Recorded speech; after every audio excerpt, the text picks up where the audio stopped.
Yes! Hello, my beautiful friends. What an amazing day it is. A declassified Annex kind of amazing day today. And we're going to go through it in detail. We got the whole document queued up. We've been waiting for this one. We know John Ratcliffe, the CIA director, has been talking a lot about this coming out, and this was referenced in other reports, and it was hidden from the public and apparently hidden from the intelligence committees in Congress. And now we get to read it in a revelation from Chairman of the Judiciary Committee, Chuck Grassley. And so we're going to go through it in detail. And your boy had an opportunity to hang out with Chuck Grassley last night. Not really hang out, but stick around. We'll come back. We'll go through some of these photos. Your boy was in Washington, D.C., and Chuck Grassley was right there at our table for about 5 minutes. He had to go vote, but it was awesome. So we're back in business, and we got a great stream planned ahead. So we'll look at some photos and some stuff, and I'll share with you all the details on the trip after the show. It was great. But we got a lot of business to attend to today. That's why the show's a little bit later today. Thanks for joining us. Then we're also going to be talking about the Obama people, who seem like they're freaking right now, as they should be, because they got caught, baby. Susan Rice is like, yeah, look, they're trying to distract from Epstein. And she's posting over on X. We had Brennan and Clapper, both of them came out. They wrote this little opinion piece, this guest essay from the deep state in the New York Times. And they're trying to explain how innocent they are. We'll take a quick look at it, but it's obviously nonsense. And Brennan was also out on MSNBC. He's been hitting the rounds today. He's kind of their guy who'll go out and talk to the cameras. And we can watch this together. This has kind of been like a political Rorschach today. Some people watching it saying he looks like he's not nervous at all. Other people watching it saying he looks like he's freaked. So we'll see what you say about it. But, you know, he's got a lot of protection. Probably still a lot of people at the CIA, FBI, and all those DC judges, let's not forget. So we got John Brennan, we've got Hans, we've got the Biden people pleading the fifth. No one wants to talk about anything. And we also had this clip, which I queued up for some reason. All right, so of course we'll figure out what that is when we get there. Now, we also then have Tulsi Gabbard dropping a new bombshell as well, saying that a whistleblower has now emerged. And yesterday was National Whistleblowers Day. Shout out to all our whistleblowers. And here she came out and released new information that the whistleblower is revealing to us, explaining how the Obama people were attacking this dude because he knew what they were up to. He was trying to reveal it to the rest of us, and the Obama lunatics came after him. So this has now been declassified by Tulsi. So we got two burners today released from our government. We're happy to go through them. We'll hear from Tulsi. She was on over with Glenn Beck, and Caroline Levitt was out today talking about a lot of this as well. And so it's going to be a beautiful stream, my friends. Thanks for joining us this evening. Membos, we'll get back on track with the members only stream tomorrow morning. So we'll see you on a Friday morning, and we're excited about that. And if you want to become a member, we'd love to have you as a member. We appreciate you. Thank you for supporting our work. Thanks for becoming members. And thanks for subscribing to our channel. Thanks for inviting someone you know or love to come over here and join us, because it's better when we do it together. All right, so let's get into business today, because we got a lot to get to. And it's going to be juicy. Starting here with Chuck Grassley and this new report. We have it. The Durham Report Annex, now declassified. Been waiting a long time for this one. Chuck Grassley delivers the good news. He says, Durham's appendix to the special counsel report, which was a little kind of addendum that was shoved back in the closet that nobody could see. Didn't want to show, Marco Rubio and the guys on the Senate Foreign Intelligence Committee, all this intelligence crap. Same thing with the House Intelligence. They didn't get copies of a lot of this, but now we're finally getting to see it. Chuck Grassley says, finally seeing the light of day, thanks to my oversight. Doc shows Comey and Co.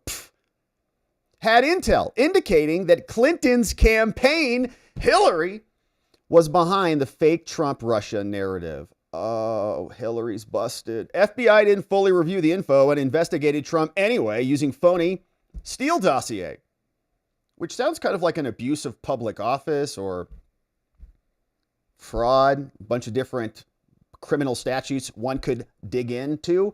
But this was a great montage. that was clipped over from the Clip Keeper. And he is on X at DGrayTexas45. We're going to repost this puppy right here because it's a good one.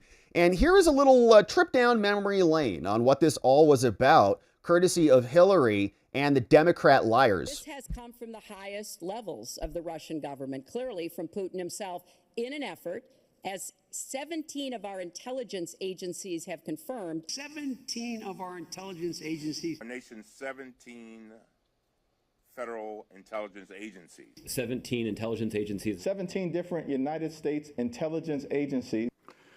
As you know, the IC was a coordinated product from 3 agencies, CIA, NSA, and the FBI, not all 17 components of the intelligence community, those 3.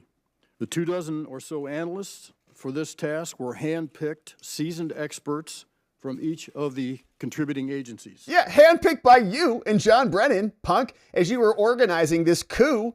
And how did everybody get this little 17 intelligence agencies memo and all regurgitate it like the copy and pasters that they are? And doesn't it follow the same pattern that we saw with Joe Biden and the 51 intelligence agents all signed on to this letter? Like, they love throwing those numbers around, like 100 climate scientists said so. You're like, I don't care about those morons. Same thing happened here. And turns out they're liars. So the 17 intelligence agencies was all fake. These conclusions were reached based on the richness of the information gathered and analyzed, and were thoroughly vetted and then approved by the directors of the 3 agencies and me.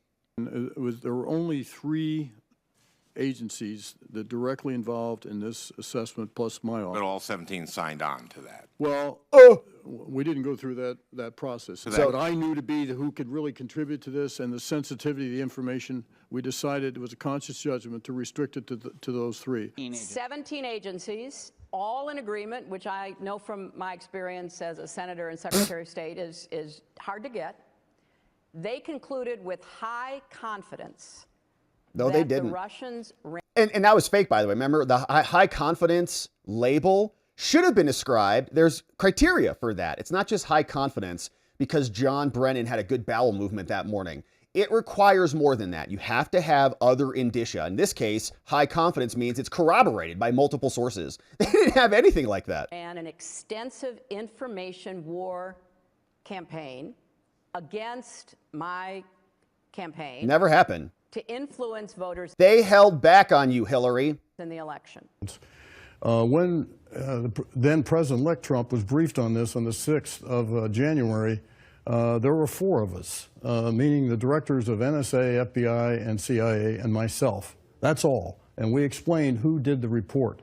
So how this narrative got out there about 17 components being involved, I don't know. 17 of our intelligence agencies. 17 of our intelligence agencies. And 17 intelligence agencies. Liars, liars, liars, liars. Intelligence agencies. 17 agencies, all in agreement. How this narrative got out there about 17 components being involved, I don't know. Yeah, because you have no intelligence, idiot. So he has no idea how that happened because he doesn't know anything. He's just the director of national intelligence. I don't know. And now he has to come back and walk it back when he's under congressional inquiry because he knows that was a lie. So they're liars. They're getting caught with their hands in the lying jar, and everybody can see it. John Ratcliffe also celebrating this before we get into the report. He said, the CIA and DOJ's declassification of this appendix, along with DNI efforts, further advances Trump's directive for maximum transparency. And it fulfills Chuck Grassley's request for disclosure. And he sends a lot of those requests, and we appreciate those. So we now have the drop in a press release from Chuck Grassley. We get our hands on the newly declassified appendix to the Durham report, which was brought by John Durham, who didn't do much of anything, sheds additional light on the Clinton campaign. And this should have been released to us from the beginning. The fact that this didn't means that John Durham, in my opinion, was part of the cover-up. Now, he might have justification for it, but the fact that we are just now seeing this is what the Durham report was supposed to be about. It was supposed to go find information about this so that we could get to the bottom of it back then when it mattered. And he didn't do that. He prosecuted Michael Sussman in a fake gimme case because they don't ever want to go after their own institutions. The DOJ loves the FBI. They work together in their criminality. And so why would a special counsel, lifelong prosecutor who Bill Barr appointed, who loves the DOJ no matter what, go out there and attack their own FBI agents in a Michael Sussman trial. It wasn't. They laid down the whole trial. And it happened in D.C., and nothing else came in the aftermath of that. So it was very disappointing, and now we get to see it, finally, all this time later. Thank you, Chuck Grassley, and thank you, President Trump. Now, here is what we got. Senate Judiciary Committee Chuck Grassley today is making public the formerly classified appendix called the Durham Annex to John Durham's 2023 Special Counsel Report, which wasn't very special at all. The unclassified report and the classified appendix form the entirety of the Special Counsel Report, which we should now see. The Durham Annex contains previously classified information, exposing a report and a reported Clinton campaign plan to falsely tie Trump to Russia. Might have been good to know. The annex also goes into further detail on matters discussed in the unclassified report, specifically potential election influence by a foreign government regarding Hillary Clinton, false statements to the Foreign Intelligence Surveillance Court, the FISA court, under applications for the warrant against Carter Page, who was on Trump's campaign, the FBI's failure under the leadership of 8647 Director James Comey, Mr. Beachman, to investigate intelligence that the Clinton campaign may have created the Russia collusion hoax. Didn't do it because it would have been devastating to her. Meanwhile, and he also was already covering up for her, saying that she was not grossly negligent, which would have led to criminal charges under the statute.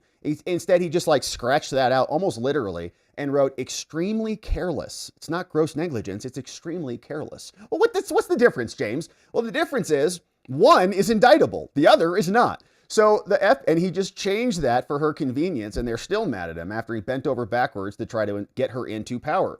But he didn't look into it, just like the DOJ didn't look into Hunter, just like it goes on and on and on, just like they weaponize themselves to go after Trump. Now, Attorney General Pam Bondi, the FBI, and Kash Patel have now declassified this. Thank you to Chuck Grassley's request, which included declassification of information by the CIA and the NSA.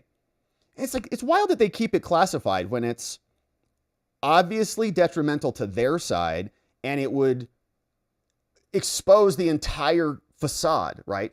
So you can't see it's classified. It's top secret. It's your evidence of criminality.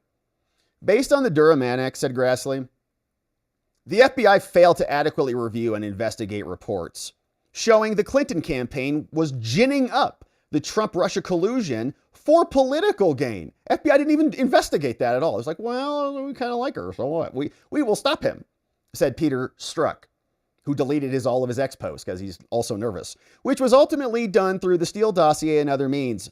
Grassley says, history will show that Obama and Biden were weaponizing the government against Trump, causing critical damage and wrecking institution. And Grassley's done a great job. Now, here is what we call the Clinton campaign plan.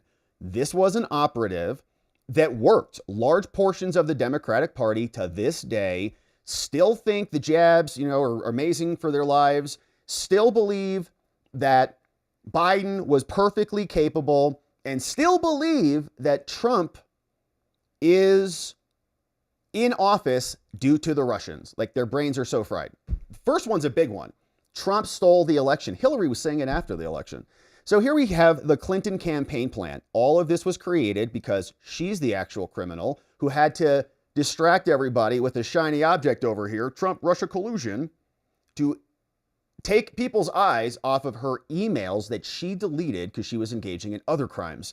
In 2016, the Obama administration obtained intelligence information from a source contained in two separate memos. One memo came from January 2016 and another one 2 months later in March. The two memos describe, quote, confidential conversations between then Democratic National DNC Chair Debbie Wasserman Schultz, who's a representative in Congress now, and another then Democratic National Committee Chair, and two individuals at the Soros Open Society Foundations called Leonard Bernardo and Jeffrey Goldstein. So Schultz, Bernardo, and Goldstein, three peas in a pod, all colluding to elect Hillary in the process of utilizing the Obama administration to violate the law and weaponize the government against Trump.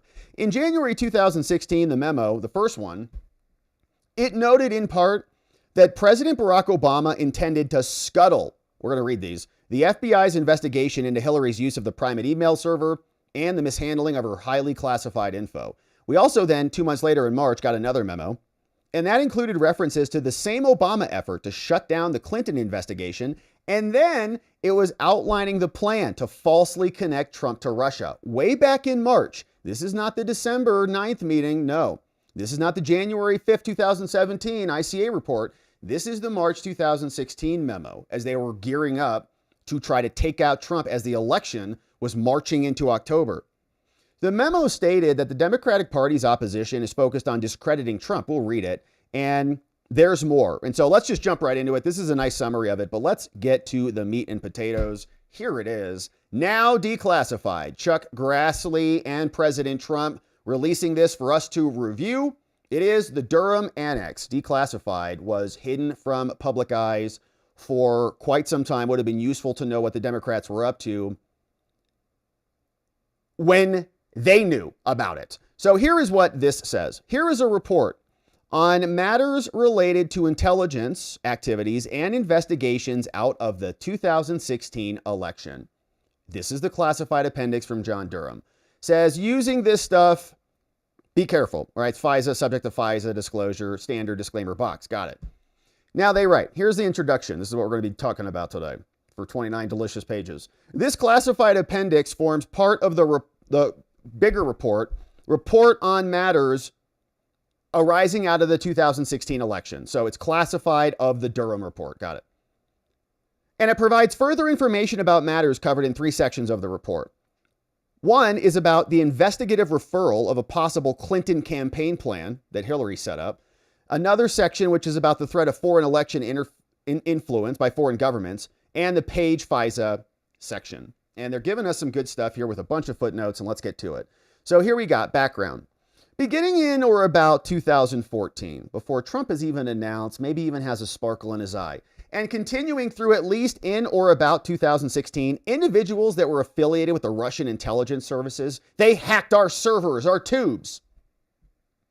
We look like we have a label on the report happening here. So this was classified by Durham, derived from somebody redacted, and declassify V on some other redacted date.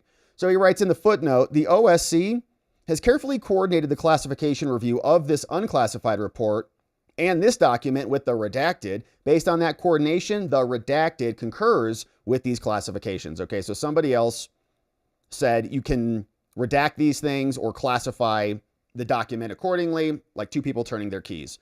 Now, they gained unlawful access, the Russians, to emails of numerous U.S. public and private entities, including government agencies, nonprofits, and think tanks based in the United States. The Russian hackers hacked the tubes. Among the nonprofit organizations hacked by the Russian government actors was the Soros Foundation. At the time, it was called the Open Society Foundations because Soros's name is garbage. Now, redacted.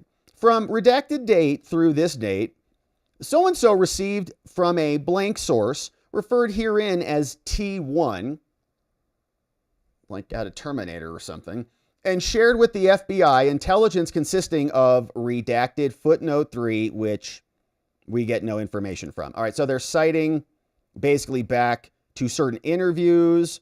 This is an OIG report. With an interview from someone else. So we can see they're just referencing kind of where they got these little bits of information from in the footnotes, so we don't need to spend a lot of time on them. We identify the information provided by the T1 as sensitive intelligence. Now, the sensitive intelligence included emails, redacted, showing how somebody was responsible for probably for the hacking of US-based communications.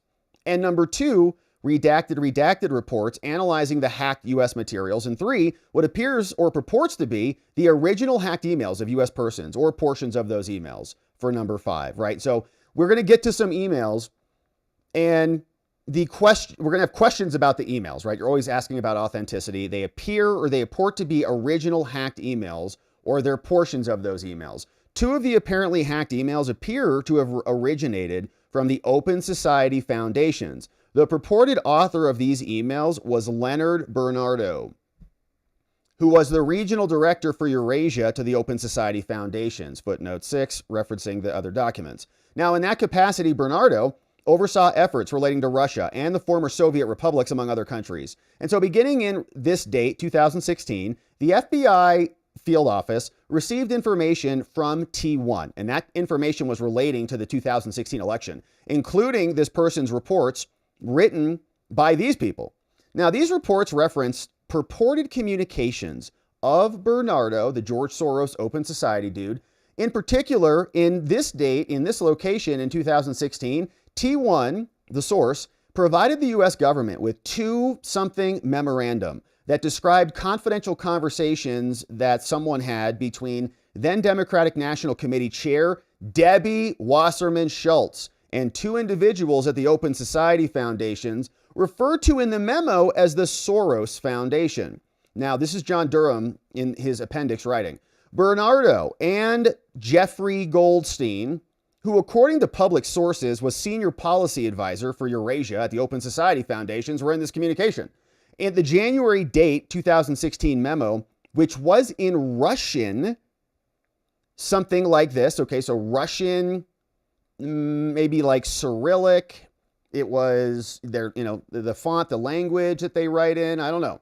It was in Russian, so maybe it's Russian intelligence. The January memo got it from the Russia guy, so T1 might be, interfacing with the Russians. Let's see. Here's what they provide to us. Now, the reason I pause on this is because the response thus far is going to be to say this is fake. This is not real. Debbie Wasserman Schultz says it came from T1. It came from Russian intelligence. It was in Russian servers. It's redacted. Don't know what it is, but it stated in relevant part the following. They say it's not, well, it came from the Russias. It came from T1. Debbie Wasserman, I didn't do anything wrong. Leave me alone.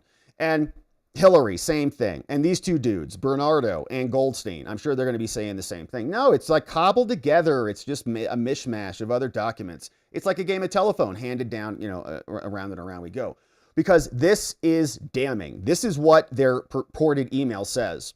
And this was good enough for John Durham to put in the report in the classified appendix and share with a bunch of the highest, most powerful people in the country who did nothing about it, never let anybody know. And they all should be held accountable for that as well. They should have told us this. On January 12th, this was the email, okay, between Debbie Wasserman Schultz, the DNC chair, whose prime mission is to get Hillary Clinton elected and to defeat Trump, working with George Soros, a global billionaire who spends billions of dollars to wreck our country by hiring woke, crappy DAs like Fani Willis, and funding liberal causes to undermine the social order and the culture of our country. Well, they were working hand in glove to try to get this done. And so Debbie and these people, Bernardo, are sending these emails back and forth. On January 12th of this year, during a confidential discussion with Goldstein, this is in the memo, not an email, a representative of the Soros Foundation on Eurasia, Democratic National Committee chairwoman Debbie Wasserman Schultz, characterized the situation in her party in light of the growing scandal around Hillary Clinton as follows. Debbie said, according to probably Russian intelligence that was passed on through T1, says information released to the media in the last few days about the FBI investigating possible corruption relating to the Department of State under the leadership of Clinton, preferential treatment of donors of the Clinton Foundation caused a significant negative reaction inside the party. Now, at the same time, the leadership of the Democratic Party had known about the information since June 2015. But according to Wasserman Schultz, the DNC chair at the time, the FBI so far does not have persuasive evidence against Hillary Clinton because of the timely deletion of relevant data from mail servers. All of her criminality that she conducted on her email servers, which is why she got those email servers created for her so she could do that without public scrutiny, were deleted. How convenient is that? Obama has no intention, this is the memo, to darken the final part of his presidency and his legacy by the scandal surrounding the main contender from the Democratic Party. So to solve the problem, the president puts pressure on James Comey through Attorney General Lynch, however, so far without concrete results. Well, it's because Loretta Lynch hadn't met with Bill Clinton yet. Comey gravitates towards Republicans and apparently intends to prolong the investigation so that the scandal would keep going until the presidential election to jeopardize the chances of the Democratic Party to win the presidential race. And you could take that both ways, right? There's some conversation that perhaps Comey was just trying to straddle the line at the moment, right? Maybe Trump is not going to be the nominee, and so he's trying to play it neutral. Then Trump's going to be the nominee, so then he goes all in on Obama. And hey, oh, actually, you're right. Trump, Russia. Suddenly, I love you, Obama, right? So he's kind of playing coy until he's playing the political games because he's a cowardly man and he stands for nothing and has no values. So he just decides, I'll pick the winner, doesn't like Trump, decides to align his ship over to Obama, and we know where it went. Now, the same memo, the other memo, the March memo, so this came from the January memo, memo 1. The other March memo, which again was in Russian, something came from somebody and somebody validated, whatever, stated in relevant part the following. During confidential contacts on March 5th with Leonard Bernardo, that's a lot of R's in one person's name, Leonard Bernardo, and the Soros Fund, Debbie Wasserman Schultz, the chairman of the DNC, she characterized, so they must have like her bugged, man. So the Russians got Leonard and Debbie bugged. They're listening to the conversations. Chairperson, she characterized the developments in the pre-election campaign of the Hillary Clinton in the following way. And somebody's typing this report up to Pooty. In relation to the consensus reached among the Democratic Party leadership regarding the candidacy of Hillary, Obama sanctioned the use of all administrative levers. Okay, so they're listening to Debbie. She's like, just chill out, Soros people. You guys aren't going to be in trouble. Don't worry. None of your criminality, none of your scams that you were conducting with Hillary and the Soros and Clinton foundations, all that. It's all deleted. Just forget about it. We're running things here, okay? Just chill out. Keep your donos coming. We're going to win. And that Obama is going to facilitate it, okay? He's going to remove possibly negative effects from the FBI investigation of cases related to Clinton Foundation and the email correspondence with the State Department. And so based upon information from Wasserman Schultz, somebody in Russian is writing this, the FBI does not possess any kind of direct evidence against Clinton because of their timely deletion from the email servers. The political director of the Hillary Clinton staff, called Amanda Renteria, regularly receives information from Attorney General Loretta Lynch, who is Obama's AG, feeding the Hillary campaign information that she is not going to be prosecuted for her crimes, on the plans and the intentions of the FBI. It's like, no wonder she wasn't worried. Active work is being done, questioning potential witnesses who are mostly computer specialists in the Clinton private circle. So you're going to be fine. They're like inner private circle. No one's going to talk, so just chill out. They represent the only tools which may be used in this matter, okay? Therefore, the threat is minimal. Hillary's going to be fine. We'll cover it up for her. The media will be complicit. The DNC predicts a certain Clinton victory in the current presidential campaign. We saw that, man. Remember, I think it was like election night, like New York Times had it 92%. We watched all those speedometers go. They had a rough night. It was amazing. The impressive results of Donald Trump are dividing the Republican Party elite, which finds itself in near panic conditions. Man, we had panicans even back then. Freaking out about this. Trump won. And we had, some good feelings that he would, because there was an unspoken energy out there. And we knew how it was feeling in the air. But a two-prong Democratic Party opposition, again, writing in Russian, to the FBI through T1, is focused on discrediting Trump. Two-prong Democratic attack factor, discrediting Trump through debates and propaganda activities based upon his weak points, such as his uncontrollable temperament, questionable incidents of business dealings, and the absence of diplomatic skills, lack of political experience, which is all those are like, yeah, no, we love that. He's a great businessman. He doesn't take crap from anybody. He doesn't act like a stupid diplomatic politician. And his lack of political experience means he's highly qualified. So among other things, the Clinton staff, with support from special services, is preparing, writing in Russian, scandalous revelations of business relations between Trump and the Russian mafia. Currently, they're studying the connections with Aras Aglarov, the owner of a company called the Crocus Group, Timur Sapir, a deceased businessman of Russian heritage, suspected to have ties to the Italian mafia, and Tevik Arif, the owner of the Bayrock Group, suspected of being involved in prostitution and human trafficking from the former USR. Okay, so they're just like finding people, fishing for some people. I don't know. Now, as it continues, with regard to the discussion in the last paragraph of the memo, so that's the end of the memo. Now we go back to the annex.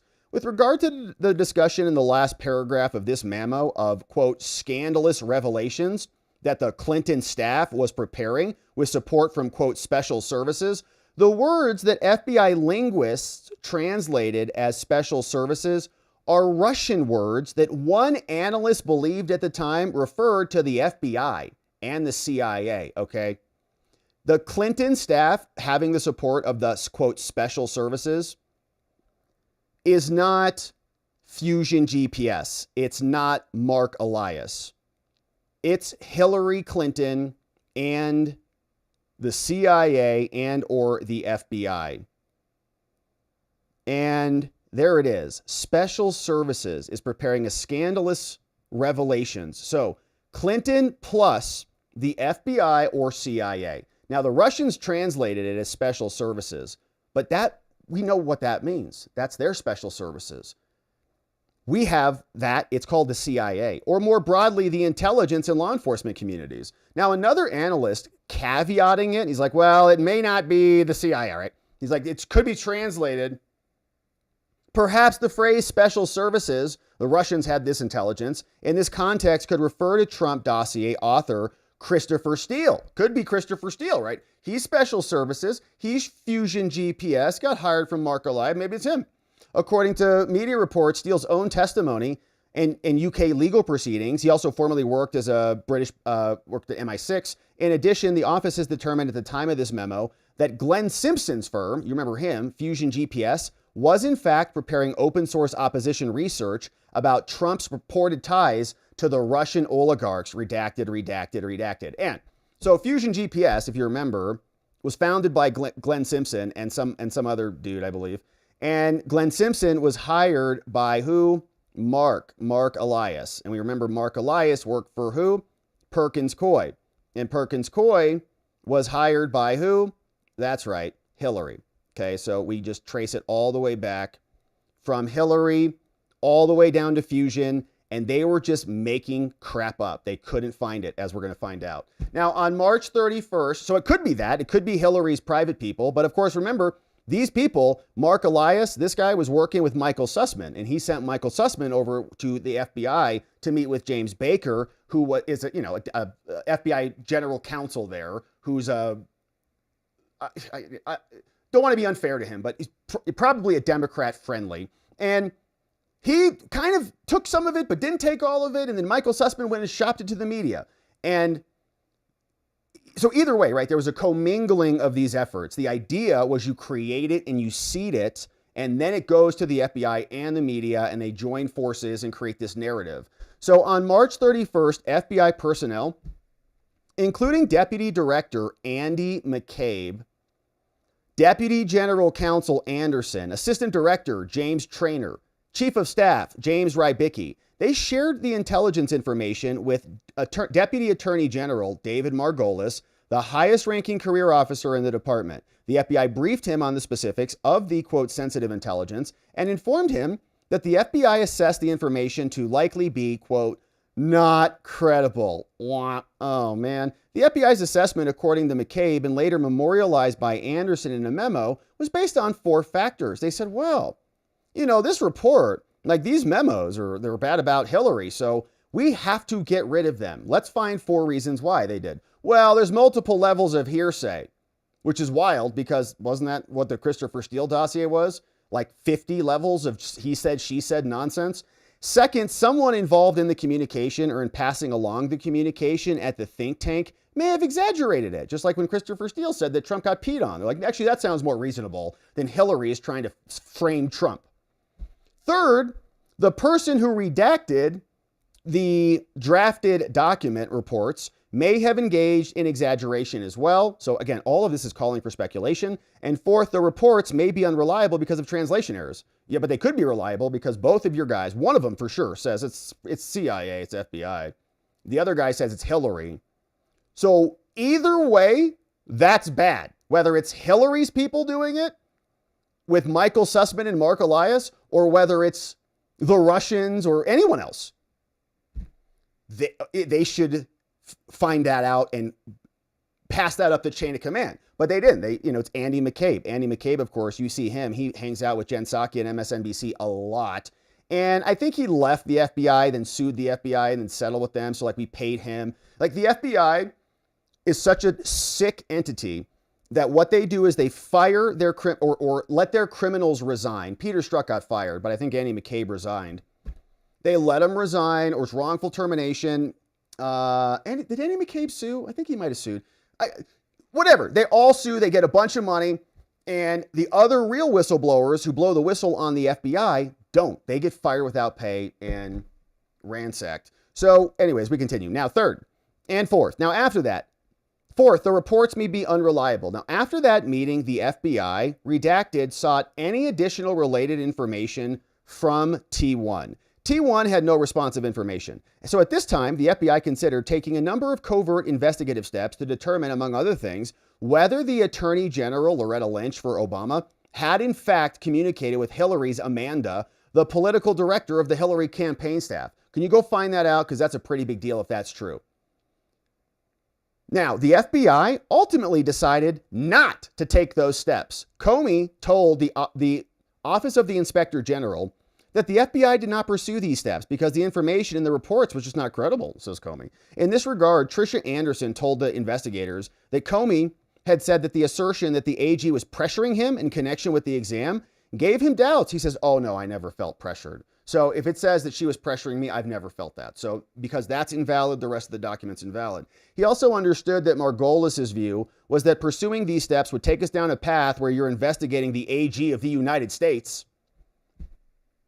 which they didn't care. They'd rather just frame the incoming president, duly elected by the American people, rather than investigate a criminal who was trying to enact a theft of the election. They were trying to steal the election by framing Trump with made-up nonsense and exonerating Hillary as they controlled all the levers of power. That Margolis thought you ought to have more of a reason to go forward with it than what you have. Now, they got some additional information. After receiving the initial intelligence in this date in 2016, somebody here, the FBI subsequently received additional intelligence from T1. In particular, it's now late July 2016. The election is in November. We got months to go. So-and-so received a redacted report that summarized the something and also discussed redacted certain hacked emails allegedly sent by Leonard Bernardo of the Open Society Foundation.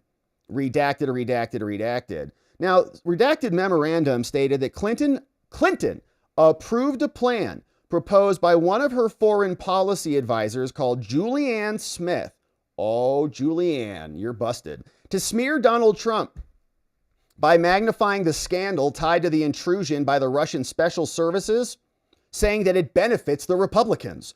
The translated draft memo stated in relevant part. So it's probably, this could be another intelligence product from the Russians, and they're trying to pass it up to their people, and somebody's intercepting that. I've heard the Dutch, maybe the Europeans, who knows?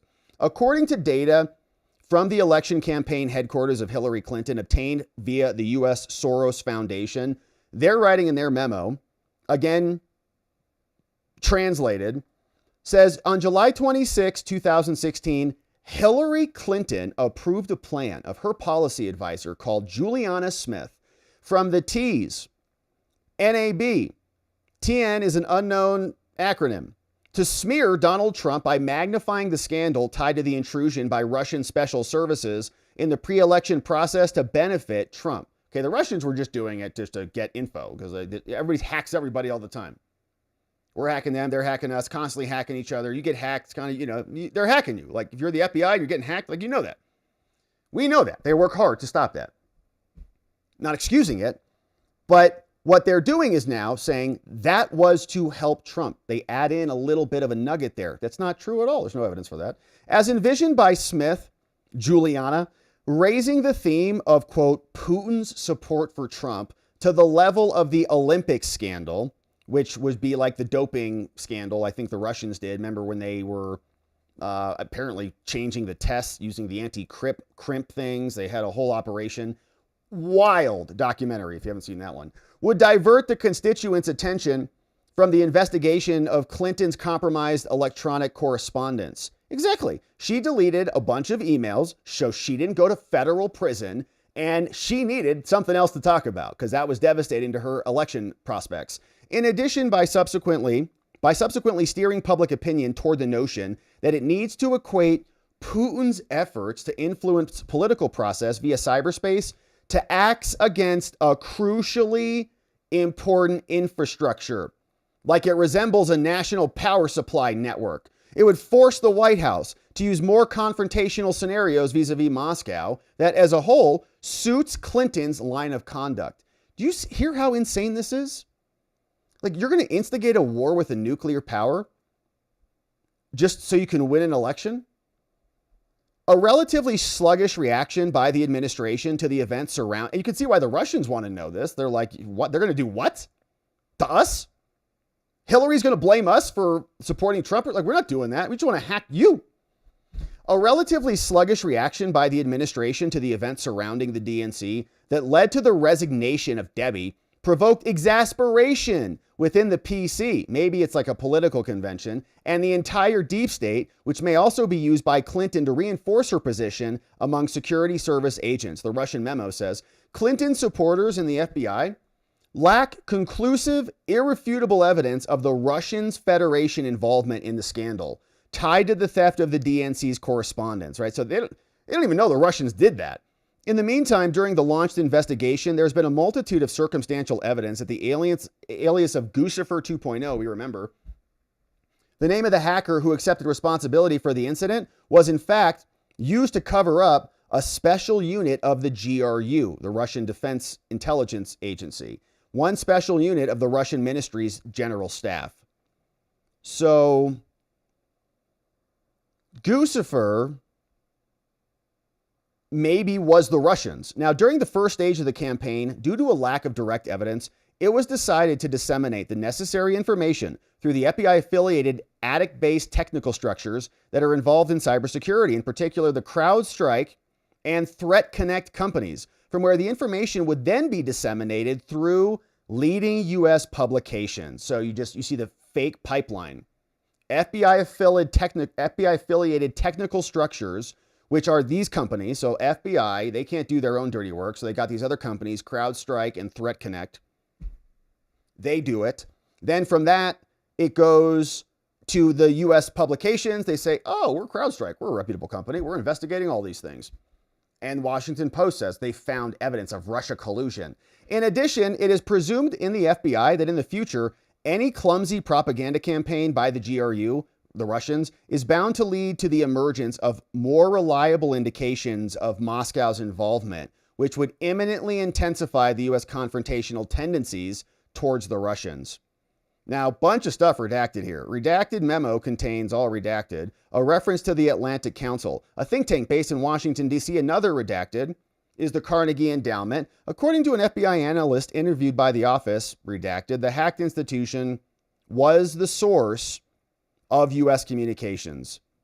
And the above referenced memo also included English text of a document that one something. As discussed above, the document contained a purported email from Bernardo that appears to have been partially based. Notably, their blank of the document, which contained the following text. There was a copy, something of the document. There was a something of the document which contained the following text. Maybe a handwritten recreation. Maybe somebody wrote it down. You know, if you see how, like, what they got of the document, it's probably they wrote it down. Okay, so somebody probably like was copying and pasting off of the CIA server, the Russian servers or something. Like, you can't copy the document or forward the email, so they just wrote it down. So I'd imagine probably hand transcript or something like that. From Leonard Bernardo, sent July 25, 2016. Leonard Bernardo is the Open Society Foundation senior individual who is sending this over, presumably, to Debbie, says, "Hi, the media analysis on the DNC hacking appears solid." Perfect. They're blaming the Russians. "This is an important story because it would be the first time that we know of that a state deliberately uses infiltration and publication of data to interfere in the U.S. election." Now, at the same time, politicization is on the table. Leonard says, "I have been a bit surprised that nobody has mentioned this 18-month-long story yet in their analysis and makes explicit reference to U.S. elections at the end." Julie, maybe Juliana, says it will be a long-term affair to demonize Putin and Trump. Now it is good for post-convention bounce. Later, the FBI will put more oil into the fire. You see how disgusting these maniacs are? Outcome is far from clear, as Americans are more keen on their own woes, and Hillary is hardly good looking as far as credibility is concerned. Well, that's true. Hardly good looking. And also lacking credibility. Anyway, things are ghastly for U.S.-Russian relations, says Lenny. Now, someone also received from T1 a slightly different version of this email. Okay, so other people are like writing this stuff down. This version includes the statement that later the FBI will put more oil into the fire and contains an added sentence. So a little bit different. Later, it says here, from Leonard, "Hi, the media analysis appears solid. Important story because it would be the first time that we know of. At the same time, politicization is on the table. I've been a bit surprised nobody's talking about this. Julie says it will be a long-term affair. Now it's good for post-convention bounce. Later, the FBI will put more oil into the fire to frame Trump. Outcome is far from clear. Anyway, it should last as long as the Olympics accusations. And things are ghastly for U.S.-Russian relations." So maybe like the Olympic doping scandal, which went on for a long time, led to investigations, all sorts of things. So redacted also obtained from the sensitive intelligence collection, something, something, something, and an email dated the following day. The FBI's translation of this email is as follows. "Great! A whole bunch of material appeared in the press today regarding this subject. It appears that the noose around Guccifer's Russian background is tightening. I suggest doing something about a task from someone. I don't know, some dark forces, like the FBI, for instance." This is it's a good one. It's the first one I think of. "Or better yet, Clinton sympathizers in the intelligence community, the Pentagon, the deep state, or somewhere else," right? If the media is writing about it, you blame Trump, send it to the intelligence agencies, have them mop it up and regurgitate it. Then you have it coming from both angles. About American websites deploying a campaign to demonize Russia's intelligence, acting in accordance by the orders of Putin to undermine the forces of good in the elections in the interest of Trump, who is basically an agent of influence, they write. Using inept Russian operatives, there is such information, and their general inclination to adventurism and idiocy, a number of crucial technical indications pointing to Russia were exposed, and so on. Will that be okay? Question.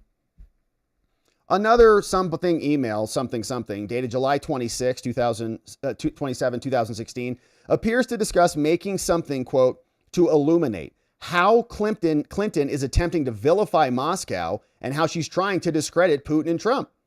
So who's sending these and where are they going? We don't really know. But this email from the following English text in a document, which appears to be another email from Bernardo, bears a date of July 27th. From Leonard Bernardo, July 27, 2016. "Hi. HRC approved Julia's idea about Trump and Russian hackers hampering U.S. elections." One more time. Hillary Rodham Clinton approved Julia's idea about Trump and Russian hackers hampering U.S. elections. Indicter. That should distract people from her own missing email, especially if the affair goes to the Olympic level. The point is making the Russian play a U.S. domestic issue. Say something like a critical infrastructure threat for the election to feel menace, since both POTUS and VPOTUS have acknowledged, that's Obama and Biden, the fact that the intelligence community would speed up searching for evidence that is regrettably still unavailable. However, there seems to be signs of Russian penetration, GRU penetration, Cyrillic 2.0, VPN, Elite VPN, Felix Edmonovich. They appear hardly skilled, incompetent, bumbling idiots, as somebody called them. In the absence of direct evidence, CrowdStrike and Threat Connect will supply the media. The GRU will hopefully carry on to give more facts. So then the GRU, the Russians will respond, will say, see, they're getting antsy about it, and we can escalate this and point to that escalation as a problem. But there are so many layers to this, man, and you can see what these maniacs did. They just made it up. Why don't you just call it like a critical infrastructure threat, which has been the MO from this entire anti-Trump operation from the beginning. It's always been about democracy, saving democracy, which has always been about saving the institutions, which we've screamed about constantly. In this case, well, in many of these cases, it's the FBI, the CIA, the DNI. All of these agencies are basically fighting for their own existence and for their own continuity and their own power. And Trump was coming in to threaten all of that. So they just made this up, critical infrastructure threat. And I've seen Mike Benz, man, on X today, blowing the lid off this one because he's been screaming about this for years, about how everything is about infrastructure and democracy and spreading around justice and equality and all these things. And all that means is the people in power arm themselves with more money and more power. And so this is now also explaining that if they can't come up with direct evidence, okay, if the FBI, the intelligence community, the CIA, the NSA, all the people trying to dig this dirt up on Trump, if they regrettably can't find information or make it up, don't worry. These private companies called CrowdStrike and Threat Connect, they'll do it. They'll just make it up. They'll say there's some IP addresses from somewhere. No one knows anything, and we'll just use that. Now, the authenticity of these emails is being questioned, right? Now we're saying, well, because Debbie and the rest of them, Bernardo is going to come out and say, I didn't say any of this stuff. I never said Hillary approved it. We never said just make up a threat about election infrastructure attacks that have now morphed into basically everything, right? You can't even like speak because it's an attack on, remember during COVID? On everyone's life, like you had to trust the CDC for everything because it was about institutional power, because everything was a threat to their infrastructure and they just made it up. The authenticity, though, is now also discussed. The office interviewed numerous FBI personnel who were involved in Crossfire Hurricane to determine whether they could shed light about the reliability or unreliability of this Clinton campaign plan. Was she behind this? Certain FBI or CIA or NSA analysts and officers whom the office interviewed, who were well versed in the sensitive intelligence collection, stated their best assessment was that the Bernardo emails were likely authentic. Oh, so how come we didn't see that, John Durham? Multiple analysts noted that the Russians had in fact hacked Bernardo's emails. Yeah, the Russians did it. And someone else's, maybe Debbie Wasserman's and others. Some analysts also noted it was possible, however, that the Russians might have fabricated or they could have altered those emails. But some of these analysts also noted that the sensitive intelligence was lots of redactions there, which means it was probably, validated by this source, and probably pretty good. So maybe it's fake, but a lot of actual analysts, according to Durham, multiple analysts noted, actually some analysts noted, however, wait a minute. Multiple said that they did hack his actual emails. Okay, so his emails were actually hacked. And the best assessment was it was authentic since they did have other emails and they know he was hacked. But some people say, well, it could be fake. Now, in addition, the office obtained records from a number of nonprofit organizations and think tanks that, as noted above, were the victims of hacks by Russian intelligence to determine the accuracy of these sensitive intelligence and whether it was a plan by Hillary. These included, among others, the Open Society Foundations, the Atlantic Council, the Carnegie Endowment, and these other think tanks. Now, notably, the office was unable to locate the records from the think tanks, any exact versions of the Bernardo emails obtained from T1. So who did he send that to? They checked a bunch of other companies, basically. The office did, however, identify certain emails, attachments, and documents that contain language and references with the same or similar verbiage to the materials referenced above. For example, like the dude sounds the same. On July 25th, the same date as one of the emails purportedly from Bernardo.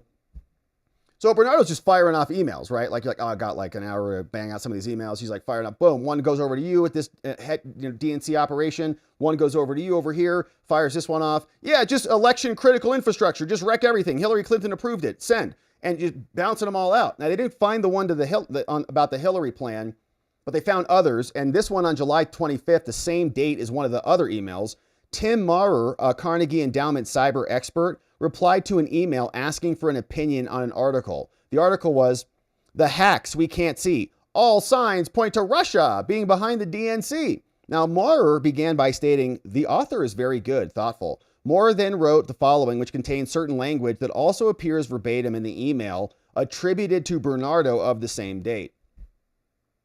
Yeah, his analysis is solid regarding the DNC story. I agree with Reed that this is an important story because it would be the first time that we know of that another state uses exfiltration in the publication. At the same time, I have been a bit surprised that nobody has mentioned this March story yet in their analysis. Now, in addition to this email, the think tank records also contained an email from Julianne Smith, the Clinton campaign advisor, where Smith circulated a draft public statement to certain think tank colleagues. In the email, which Smith, Julianne, sent the day after Clinton purportedly authorized the above plan, Smith urged her colleagues to sign the draft statement that criticized Trump for his comments about the NATO alliance and that Trump's public statements concerning NATO were too friendly towards Russia.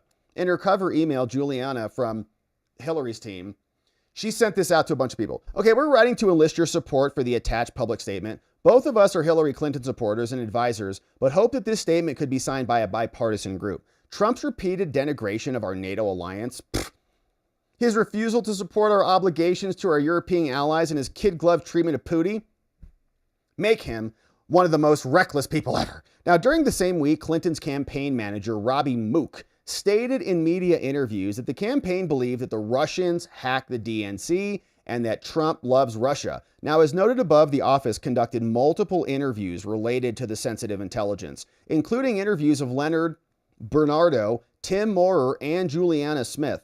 When Bernard was shown redacted versions of the purported emails from the sensitive intelligence, Bernardo stated they didn't look familiar to him, so they talked to him, and that he would not have used certain terms. Well, I would never say oil into the fire. He also said, well, I don't even know who Julie is. Julie? Who's that? Bernardo stated that to the best of his recollection, he did not draft the emails. I don't remember those. Bernardo stated, however, that the last sentence in the email, noting that things are ghastly for U.S.-Russians and Russian relations, he said, that does sound like something I would say. That does sound like it. Now, in an interview with The Office, Maurer likewise was shown the emails from Bernardo. Maurer stated that he did not write either email. I didn't write those. But he acknowledged, however, writing the above reference email identified in the Carnegie Endowment. He also acknowledged that portions of the language in the email obtained through the T1 collection verified that and purported to be from Bernardo were identical to language in Maurer's emails of the same date to his colleagues. Now, finally, the office interviewed Julianne Smith. Smith stated that she neither drafted nor recalled receiving either of those Bernardo emails. Nobody wants to claim it, obviously. Smith stated that she did not specifically remember proposing a plan to Clinton or any other campaign leadership to try to tie Trump to Putin to Russia. She did state, however, that it was possible that she proposed ideas on these topics to leadership, and they may have approved those ideas. I don't know. Now, Smith recalled conversations with others in campaign expressing their genuine concerns that the DNC hack was a threat and that Trump and his advisors were connected to Russia. Like, their people actually believed it. They got him good.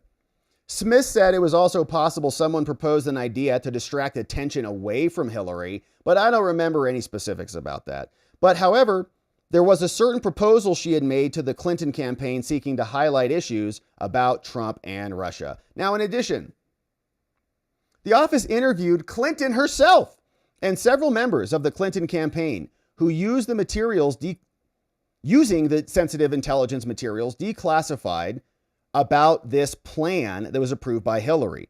In reviewing the 16 declassified intelligence material, Hillary stated that it looked like Russian disinformation to me. John Podesta also stated that he had not seen the declassified materials before, characterized the information as ridiculous, and denied the campaign was involved in any plan. Podesta. Then Jake Sullivan, who went to Oxford, he came in, stated that he had not seen, I've never seen that memo before. And he had no reaction other than to say, that's ridiculous, Jake Sullivan. Although admitting that the campaign was broadly focused on Trump, Sullivan could not recall anyone talking about a plan to distract from Hillary, of course not, but could not conclusively rule out the possibility. Communications director also for Hillary, Jennifer Palmieri, she stated that she had never seen the memo before, found its contents to be ridiculous. They all got the same memo. They all sound like the same. Ridiculous, ridiculous, ridiculous. It's like Trump-Russia collusion. They just repeat the same talking points. All of you, just go out and speak out, say the word ridiculous repeatedly. And could not recall anything like this related to the campaign. Palmieri stated Podesta, Sullivan, Mook, and herself were aware of a project involving ties between Trump and Russia conducted by a law firm, Perkins Coie, Mark Elias. But I don't think Clinton's aware of it, and I didn't receive any direction or instruction from her about it. Okay, so the lawyers did it, not us. Foreign Policy Advisor number 2 confirmed the campaign was focused on Trump and Russia, but that the focus was due to national security concerns and not designed to distract the public from Hillary. Foreign Policy Advisor 2 stated that she did not have a conversation with Clinton about a plan and don't remember anything about it.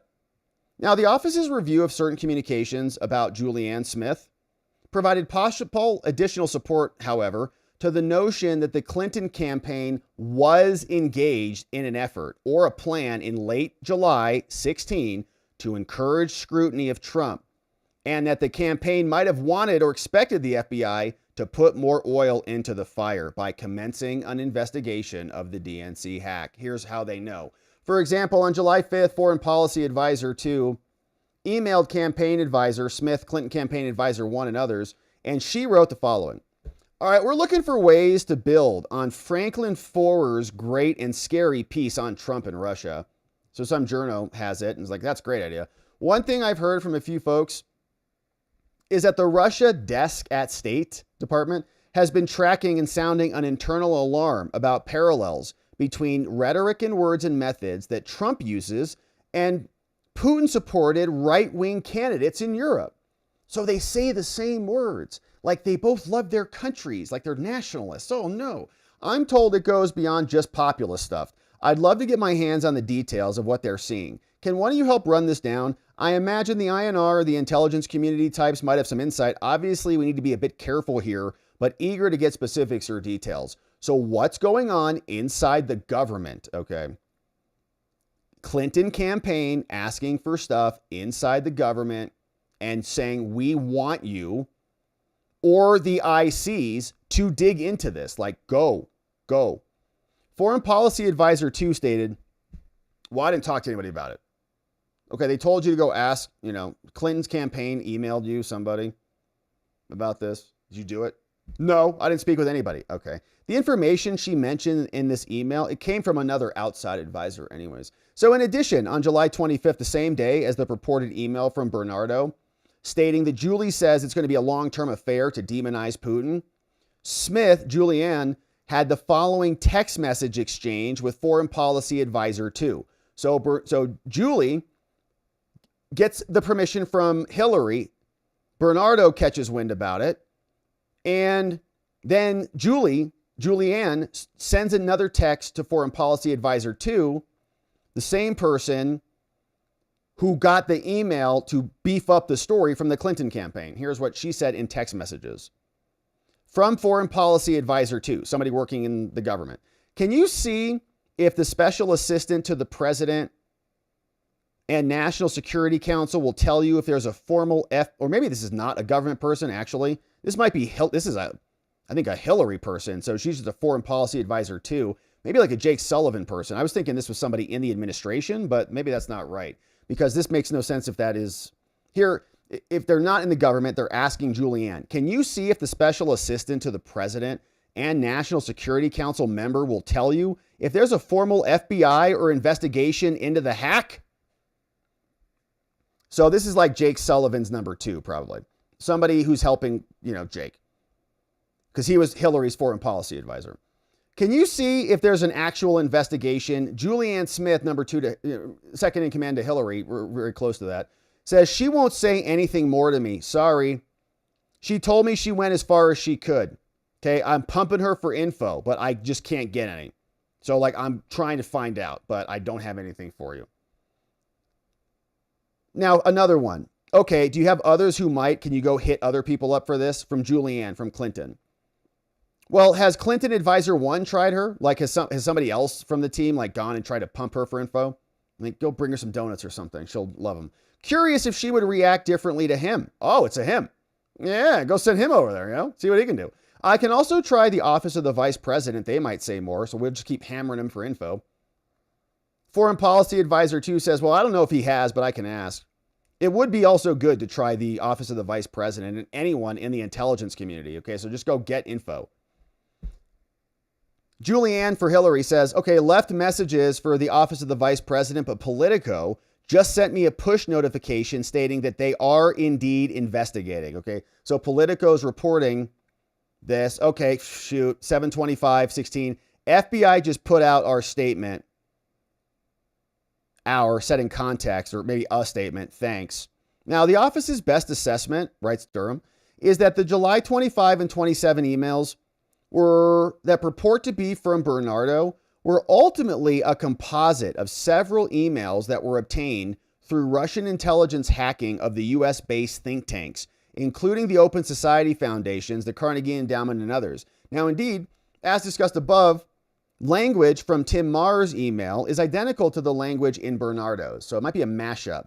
Furthermore, given Smith's extensive contacts in the think tank community, her public role as a foreign policy advisor for the Hillary campaign, and her communication with think tank colleagues about Trump, it is a logical deduction that the something that Smith was, at minimum, playing a role in the Clinton campaign's efforts to tie Trump to Russia. In fact, Smith's July 27th email, Julianne's, to her think tank colleagues about Trump, Russia, and NATO the day after candidate Clinton allegedly approved the plan certainly lends at least some credence that such a plan existed. Oof. Of course it did, John Durham. Moreover, the text messages exchanged between Julianne and the Foreign Policy Advisor 2 supports the notion the campaign might have wanted or expected FBI and other agencies to put more oil into the fire. And this was all buried in an annex. Here, the response by the FBI. Now, in the days and weeks following receipt of the sensitive info from T1, multiple high-ranking U.S. officials received reports and briefings conveying or summarizing, among other things, the intelligence concerning the purported plan by the Hillary campaign. Now, for instance, on August 3rd, during a meeting between the White House, Brennan, and the CIA director, they briefed Obama. They briefed Dementia Joe. Clapper was there. Comey was there. Other officials were there, August 3rd, about Russian interference efforts, as well as the T1 intelligence received that it came from Clinton. Okay, so T1, they knew about this during a meeting. Oh my goodness. This is before the election, okay? August 3rd, 2016. During a meeting at the White House, the director of the CIA briefed Obama and everyone else about Russian interference as well as the Clinton plan. Brennan's handwritten notes stated, "We're getting additional insight into Russian activities that cite alleged approval by Hillary of a proposed plan from one of her foreign policy advisors to vilify Trump by stirring up a scandal claiming Russian interference by the Russian security services." This is insane. So, in other words, they're going to reverse the script on this. They're going to say that this is all true, even though in August, they think Hillary's going to win, right? They don't think this is a big deal. First of all, they're like, so what if she's doing this? We should vilify Trump. Hillary's going to win. It's like 92%. And then they flip it out. So they had this intelligence that it was a Hillary operation. Obama knew it was a Hillary operation on August 3rd. And they ran with it anyways. And Obama ordered follow-up on it to tie Trump to Russia. I mean, I think this is as clean as indicia as you could have. Obama can call back and say he's got plausible deniability. Well, I thought the intelligence changed and we got other things that came out and I had to change my opinion. I'm the president.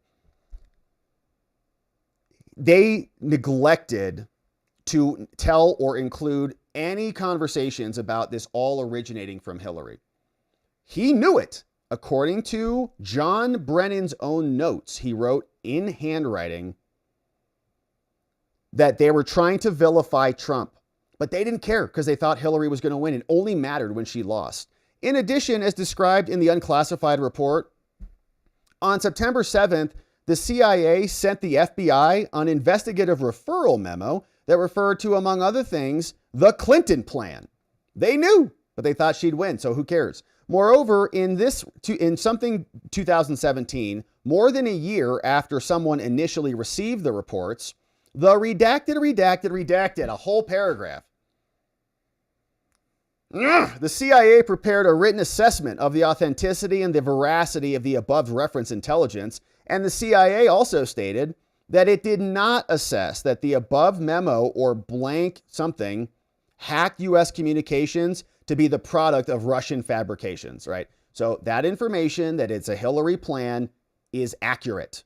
CIA found it. Now, approximately 4 years later, in September 2020, the DNI declassified certain information. And in a letter to Senator Lindsey Graham, the DNI declassified, among other things, they said, in late July 2016, U.S. intelligence agencies obtained insight into Russian intelligence analysis that alleged that Hillary had approved a plan to stir up a scandal against Trump by tying him to Russia and tying the Russians to the hacking of the DNC. Now, the intelligence community does not know the accuracy of this allegation or the extent to which the Russian intelligence analysis may reflect exaggeration or fabrication. Now, the DNI also declassified a portion of former CIA Director John Brennan's handwritten notes that describe the meeting with Obama and the CIA referral memo that was sent to Director Comey at the FBI and Peter Strzok, the FBI lover who was texting, the married woman he was sleeping with, something about, we will stop him. Then deleted all of his X accounts posts and blocks everybody on X because he's a coward. Now, the FBI provides a defensive briefing to Attorney General Lynch. So then they got to paper their file, right? On July 12th, FBI personnel, including Andy McCabe, and General Counsel Anderson, briefed Deputy Attorney General Yates and others about the T1 info, the Clinton plan. While the consensus among the group was that the information was not credible, the decision was ultimately made by Yates to brief Attorney General Lynch. Well, we should tell her anyways. Then on August 10th, 2016, somebody, after receiving the initial reports from T1, McCabe and Anderson provided a defensive briefing to Lynch. McCabe and Anderson gave Attorney General copies of the March reports to review, and for unknown reasons, Lynch was not shown the Bernardo emails describing the plan, never saw them, by the Clinton campaign. When interviewed by the office, Anderson stated that to the best of her recollection, she never saw the Bernardo emails either, but noted they would have been helpful for our interview. Well, it's because McCabe and Anderson didn't want to show it to her because they were helping in the cover-up, clearly. According to Anderson, Lynch denied knowing Renteria, the Clinton campaign official, but did not deny or comment on broader assertions or reports about efforts to improperly influence the department's investigations. According to McCabe, in his interview with the Office of the Inspector General, she read something reports talking about probably Lynch, and I will probably never forget, she just finished reading them and said, oh, okay. Yeah, well, because those reports, so we're not seeing this here because we covered this in other portions of materials that were just recently declassified. We covered this not long ago on this channel. But what McCabe and Anderson were going to, they were going to Lynch, and they were basically telling her that we've got information that you are communicating with Hillary's people, and you're colluding with them, and you're feeding them information through this chain, and she need to let you know. So they talked to her, and then she just kind of stood there like poker face. She didn't do anything. And McCabe said this. He's like, she just read the reports, and I'll probably never forget. She just finished reading them. Like, it was like, you're talking with Debbie. You're talking with these people. And she was like, okay. I mean, like, I expected more of a reaction than that. Like, I expected, like, well, this is crazy. I never talked to that person. But she was absolutely stone-faced. She said nothing about the content of the memos that, like, had her dead to rights, which I don't know how to interpret that. He's like, that's crazy. McCabe added that he thought the Attorney General's reaction to the substance of the reports, which was implicating her directly, was odd. And Anderson similarly told the OIG that she found it a little bit weird that the Attorney General did not affirmatively disavow the contents of the redacted reports, but we know what those reports are. Those reports are saying that Loretta Lynch was colluding with the Hillary people, and that she and Anderson had discussed the circumspect nature of her response. Like, isn't that weird? She just sat there. She probably looked guilty as hell. Okay, they're not going to say that, but she's probably like sweat. She's like, no, don't have anything to say. Got to get out of here. Calls her lawyer immediately. I'm in big trouble. Mark Elias, help me. And freaking out. And in an interview, Anderson described Loretta Lynch as being a little surprised at what she read. Yeah, providing what Anderson noted as a measured response. Anderson also stated that she was struck by the fact that the Attorney General pronounced the name Renteria in a peculiar fashion. You know, that's not how you say her name. Like, everybody knows her name. And she says, like, Amanda Renteria. No, that's not how you say it. It's Amanda Renteria. You know how to say it, Loretta. Additionally, Anderson recalled telling McCabe on the walk back to the FBI that the Attorney General's response to the reports was odd. Anderson based this assessment on the fact that she did not even seem visibly outraged about the accusation, nor did she, the Attorney General, denounce or object to the contents of the reports relating to her actions or her alleged contacts with the Clinton people. Now, the appendix to the OIG report includes a different reaction by the Attorney General. In the first instance, the Attorney General told the inspector that the FBI did not show her the reports. Oh man, that she was being asked to examine with the interviewers. Lynch believed that McCabe and Anderson showed her something more abbreviated and told her up front that she was being provided a defensive briefing concerning a collection of materials that were deemed not to have investigative value. She's like, well, they didn't show me. Did you read the report? No. Well, they said you did. Well, I don't think so. What'd you read? Some small page of documents. I thought it was just like a summary of something. And you didn't want to see the report? Well, of course not. They said there was nothing. They said it has no investigative value. It's just a defensive briefing. We're just here to let you know. We're not doing anything with it. It's all over. So what am I supposed to do? She had the distinct impression that the reports were not credible. She thought they were fake. She's like, they're real. Now, furthermore, the FBI informed Lynch that there were no plans to investigate her or any reports that she was working with Renteria to influence the outcome of the mid-year investigation. The Attorney General told the OIG that she emphatically told McCabe and Anderson she never knew anybody named Amanda Renteria. No, never heard of her. And that the FBI was welcome to interview her and anyone you want. She also told the FBI there was no truth to the allegations in the report, and she had never communicated with anyone on the Clinton campaign about the mid-year investigation at all, except when she got on the airplane with Bill for a little while, you know. This plane's a rockin'. The office has also interviewed FBI General Counsel Baker, who Michael Sussman tried to feed with fake intel, to whom Anderson reported at the time of the defensive briefing. Now, Baker told the office that based on the reports he received, he was greatly concerned about Lynch's reaction. She's so guilty. She got busted. Moreover, Baker, unlike his FBI colleagues, did not dismiss the credibility of the reports. In fact, Baker informed the office that the following defensive briefing of Lynch, he began to have concerns about Lynch's bias due to her curious reaction to the information and her interaction with Bill Clinton. Ah, gross. Nasty. Yeah, James Baker, he said that he and other FBI executives had great concerns about this because they thought that maybe she was going to use her position to make sure Hillary Clinton was not prosecuted. Said the reaction upon learning of the allegations smelled bad, said James Baker, and somebody else said, somebody was explaining how bothered he personally was with her response of thank you after being briefed about her alleged exchange of information. Okay, so one person was like, I can't believe that she did that. She just sat there and said thank you after all of these allegations. She's guilty. they were freaking out probably. It's like, I can't believe my boss is actually doing that. Wild. Reported the interview of James Baker, also saying he also believed the reports should not have been dismissed out of hand, right? So the FBI general counsel was finding more validity. And James Baker, I think, he's kind of, I don't know, if he might be more of a neutral guy who just got caught up in this. I don't know the full backstory on him, but he met with Sussman. And I remember in the trial, there was kind of a strange back and forth. He was kind of skeptical about it, kind of like he wanted to be a team player. My impression was he wanted to be a Democrat team player, but he knew this was bad. And he kind of, his conscience was speaking out about it, if I remember from the trial. But anyways, on the tarmac in Phoenix, yeah, Bill Clinton, remember? The interaction with Bill Clinton landed in Phoenix on a tarmac, and Loretta Lynch went and got on the airplane. And then Hillary Clinton didn't get indicted. I don't know. I'm just saying. They were on there for a while. Now, guidance to direct, enough time. There was enough time. Okay, it wasn't like 30 seconds. Anyways, the Director Comey says also, and guidance to Director Comey that the Clinton email investigation should be referred to as a matter. Okay, let's not call it an investigation. Let's just call it a Clinton matter. That's all. That'll be good.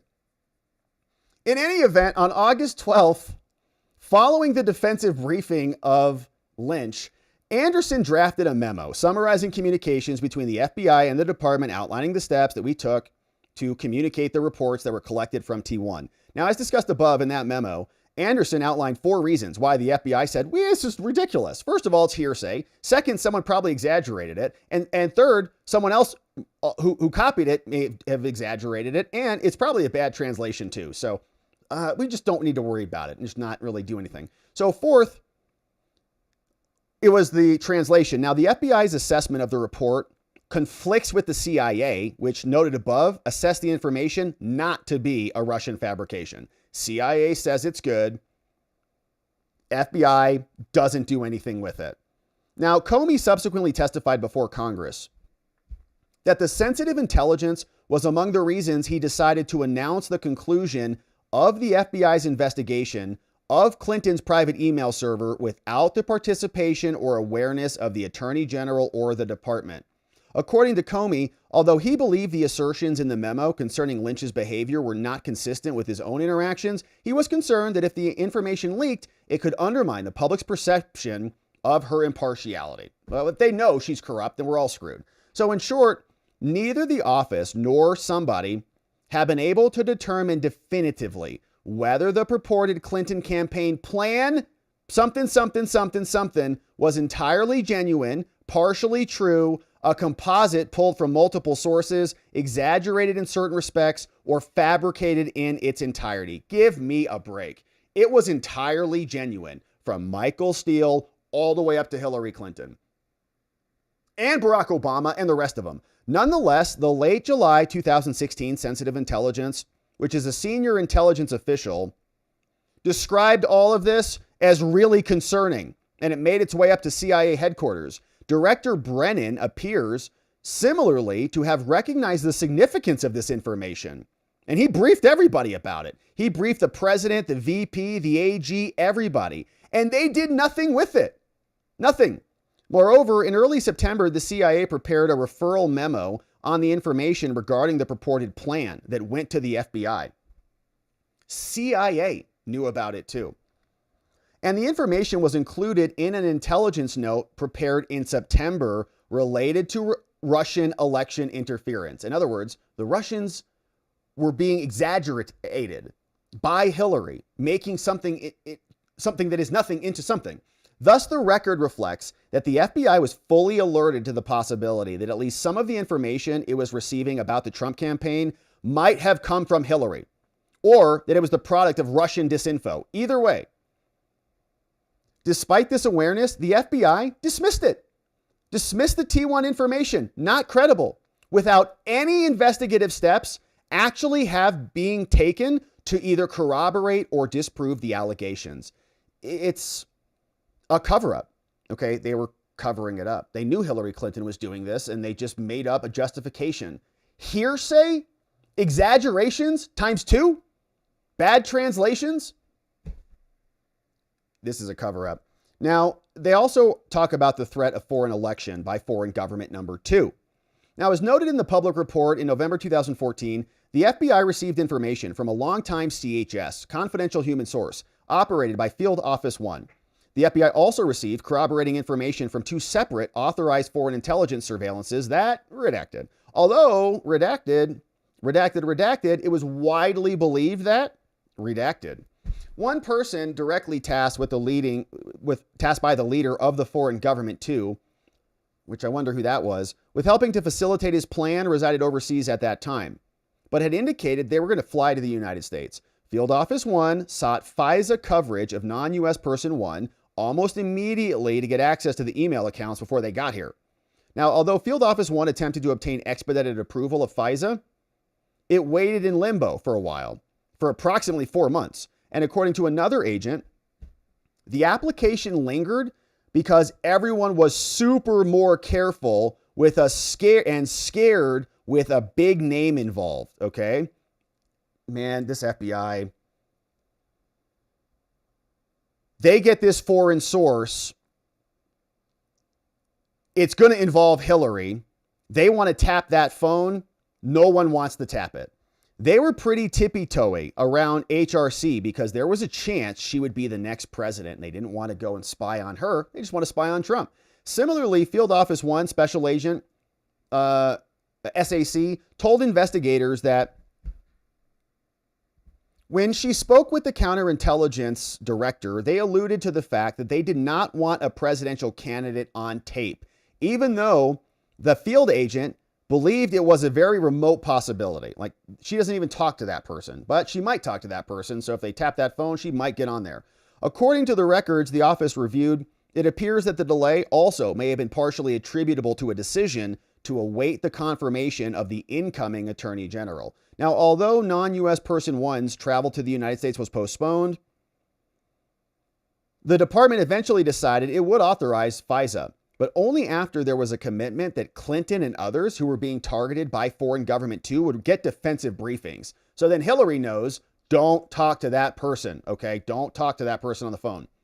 As noted in a public report, those briefings were given, but it took 11 months from the time of the receipt of the original allegations to make the briefing.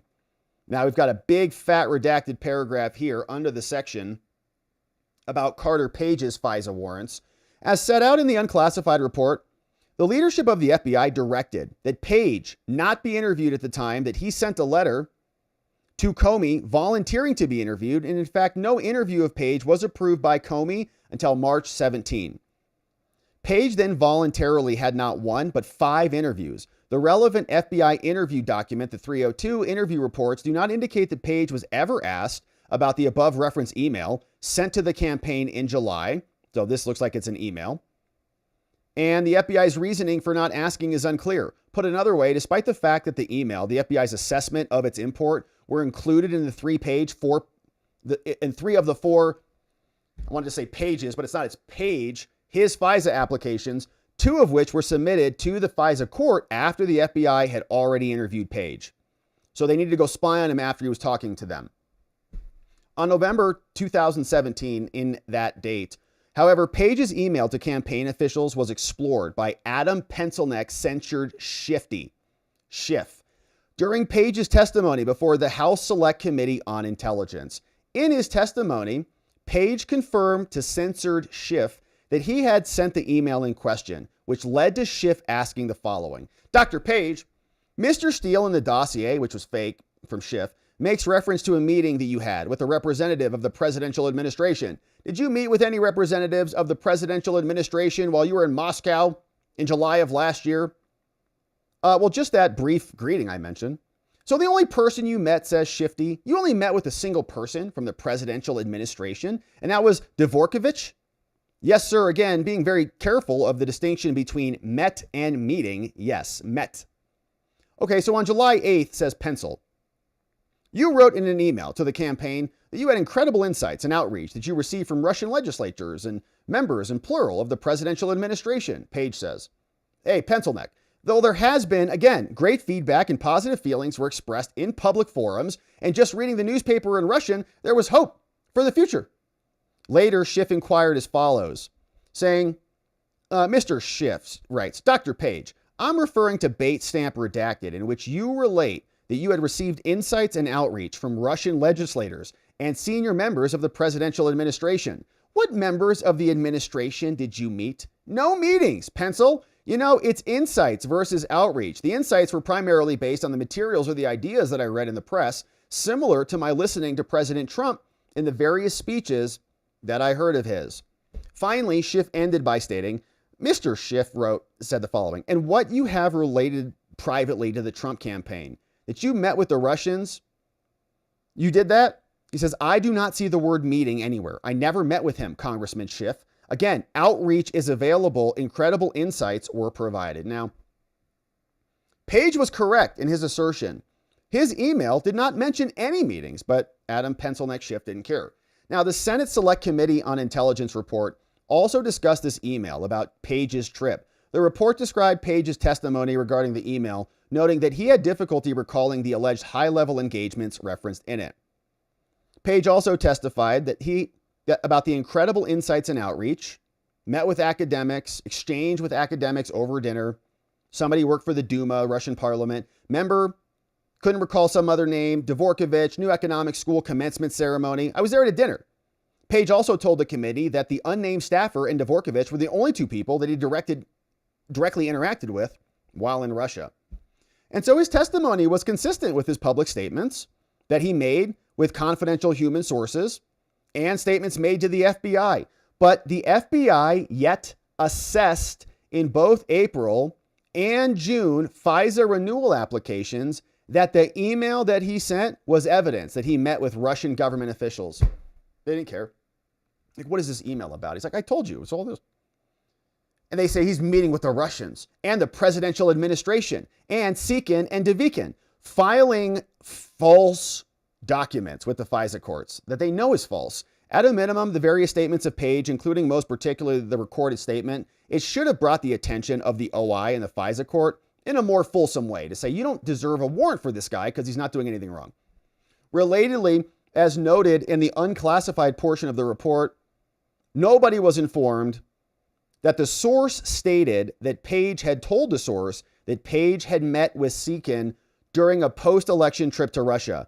This assertion was untrue. Our investigators established by reviews of the recording that he had made of the meeting and the transcript of the meeting that was prepared months later by the FBI. Thus, the Crossfire Hurricane investigators reviewed the recording and failed to report the erroneous reporting, or they didn't review it at all.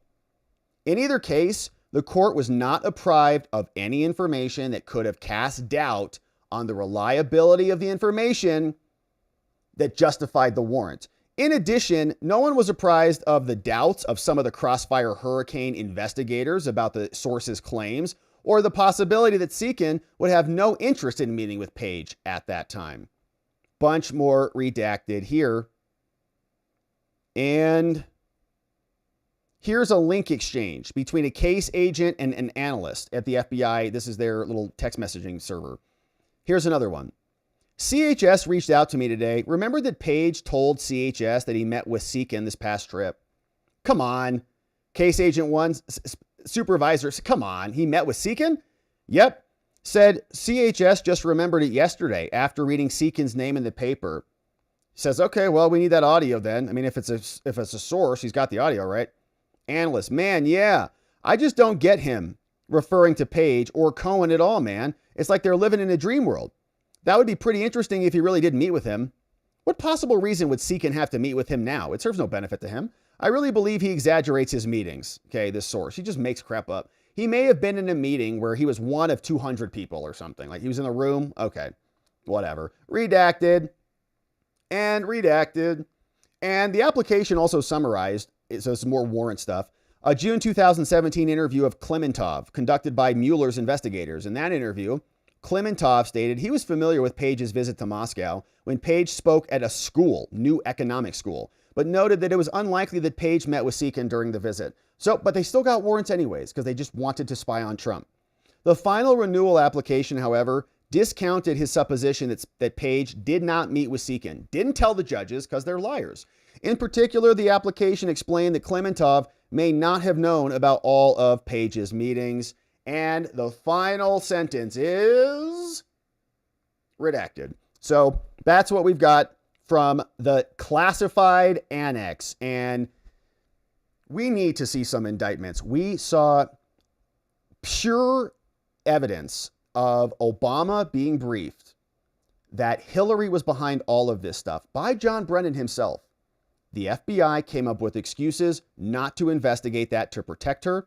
Loretta Lynch was caught red-handed, busted by the FBI, who then ignored it all and continued to provide briefings to the president that went the opposite of the truth. And they actually forgot about all of Hillary's stuff, never mentioned any of that to any of us, and instead created a fake hoax that to this day may have caused such a cascading effect.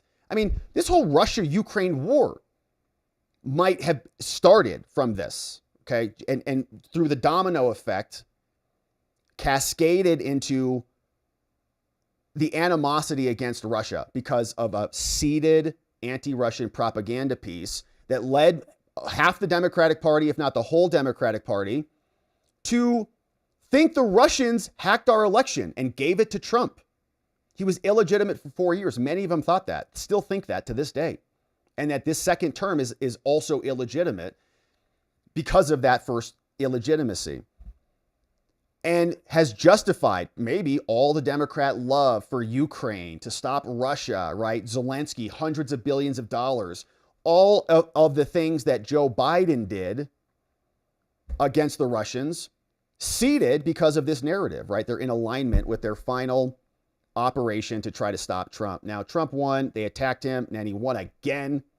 And now this stuff is coming out. But if there are not prosecutions or indictments as a result of this, then I don't think we have ultimate control of our country, because they got away with this up until this point, abusing their offices, and Obama knew exactly what he was doing. He was briefed before, changed the strategy after Hillary lost, and constructed a coup. And they better be indicted. So we're going to keep our eye on this. We know the DOJ, TULSI, CIA, everybody's working hard on it. And here is how Chuck Grassley reacted to all of this. And Chuck Grassley, of course, is the person who published this annex for us, declassifying all this goodness. Additional light will be learned about the origins of the Trump-Russia investigation is something we are trying to find out. Republican Senator Chuck Grassley is here. He chairs the Senate Judiciary Committee. And Senator, thank you for your time today. Want to know what you learned? I just want our audience to know that apparently, based on my reading of it, these documents were stored in an annex. I don't know where that is or who oversees it. And they were being kept in burn bags, which I assume is material that's set to be incinerated. What's the truth? What's happening? What did you see in the documents? Well, you see, you're bringing attention to the burn bag to me for the first time, and I'll leave that up to the FBI to describe, but I think it's evidence of the great depth that the deep state will go to cover up weaponization that was going on in the FBI and the executive branch of government generally under the Obama administration. And I want to thank Kash Patel of the FBI and Pam Bondi, our Attorney General. Thank you, Kash and Pam. Thank you. Documents, because after 8 years, and it took us 3 years to get this information, but after 8 years, I think we need maximum transparency on all the schemes that were going on 10 years ago to either stop Trump from being elected or after he was elected to ruin his presidency. And that's what this Durham report is all about. And it gives information that Comey FBI had 10 years ago that they never followed up on. And it actually brings attention to the fact that there was either a Clinton conspiracy to make this happen, or a Russian disinformation. But either way, it was an attempt to stop Trump. and it also proves that the FBI had a hand in it. And now, after these 8 years, 3 years of my trying to get the document, we know that there was the Steele dossier paid for by the Democrats and the Clinton campaign, that it was all effort of total distraction, and to make it look like Russia was playing a very major role in helping Trump to be elected. And now we know none of that was true. And now with this Durham report, Annex, out, it finally proves that the FBI was covering up. Wow. Okay, here is what we've got from a source with Fox Digital. All right, so Chuck Grassley dropping the report for us after a long battle, and we're very glad that he did that. Now, it's off to the DOJ. They have a strike force working under lock and key. We're hopeful they produce results. All right, now, let's carry on. We got some other business to attend to today. And here is this story. The Obama officials seemingly are freaking out. You got Susan Rice posting this on X, which is just sharing another article from the New York Times that was written by John Brennan and James Clapper, two of the biggest criminals in American history. John Brennan, of course, we know, was the former CIA director. James Clapper, the DNI. They published this piece today in the New York Times, which, of course, is an extension of essentially the CIA and the DNI. But they are responding to President Trump. They're saying, first of all, our reports are all legitimate and so on. But we got Susan Rice sharing this too. So she was in those meetings. Okay, so was Brennan, so was Clapper, so was Comey. A lot of people were. She said that now all the Trump administration, all their ongoing lies are coming out. It's a shameless, dishonest, and defamatory scheme. Are you going to sue somebody, Susan? To distract from Epstein. No, the only reason you guys want to talk about Epstein, the only reason by like guys like Ron Wyden are all suddenly hyperventilating about it is because they need a shiny object to distract them from the coup that you guys orchestrated. And so they are going to, right? Trump is right about when he calls it the Epstein hoax. It's like the Democrats are trying to turn it into something to distract from their devastating crimes and, you know, digging out an old case and trying to create a new scandal there when all we really want are some records. But the point is, this was criminality and they should face indictments for this. And so they're writing articles and they're hitting the media. They're doing a PR response to this. And we're going to watch this clip of John Brennan. This is the former CIA director, one of the worst people ever. And we'll see what you think about it, because some people think he looks very nervous out there. Other people think he does not look nervous at all, that this is all just going to go away because he knows he's not going to get prosecuted. And if he does, judges aren't going to allow the case to go forward. They'll find some basis for dismissal. And then if it does go to trial and he does get a jury, it's going to be a DC jury and he's going to be, acquitted in hindsight anyways. So there's a lot we'll go through, but here is just a summation of the article. It's actually not that long, but we don't need to read much of it. I'll just show you what they're explaining. Tulsi Gabbard says that we engaged in a treasonous conspiracy. And so now we want to set the record straight. And in doing so, sound a warning. Oh no. Susan Rice is also sounding a warning. Apparently, if we call Susan Rice a treasonous conspirator, which we are doing right now, then she is going to file a lawsuit against somebody. We'll see if that happens or not. In making those allegations, they seek to write history. We want to set the record straight and sound a warning, like what's going to happen. Are they going to bomb something or take down some towers or something? Let's recap. The Trump administration's claims focus on the intelligence community findings.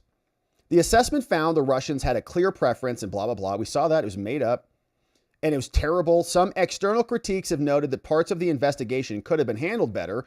Multiple thorough reviews showed it was great. We had, look, the most noteworthy was by the Senate Select Committee on Intelligence that had fake reports.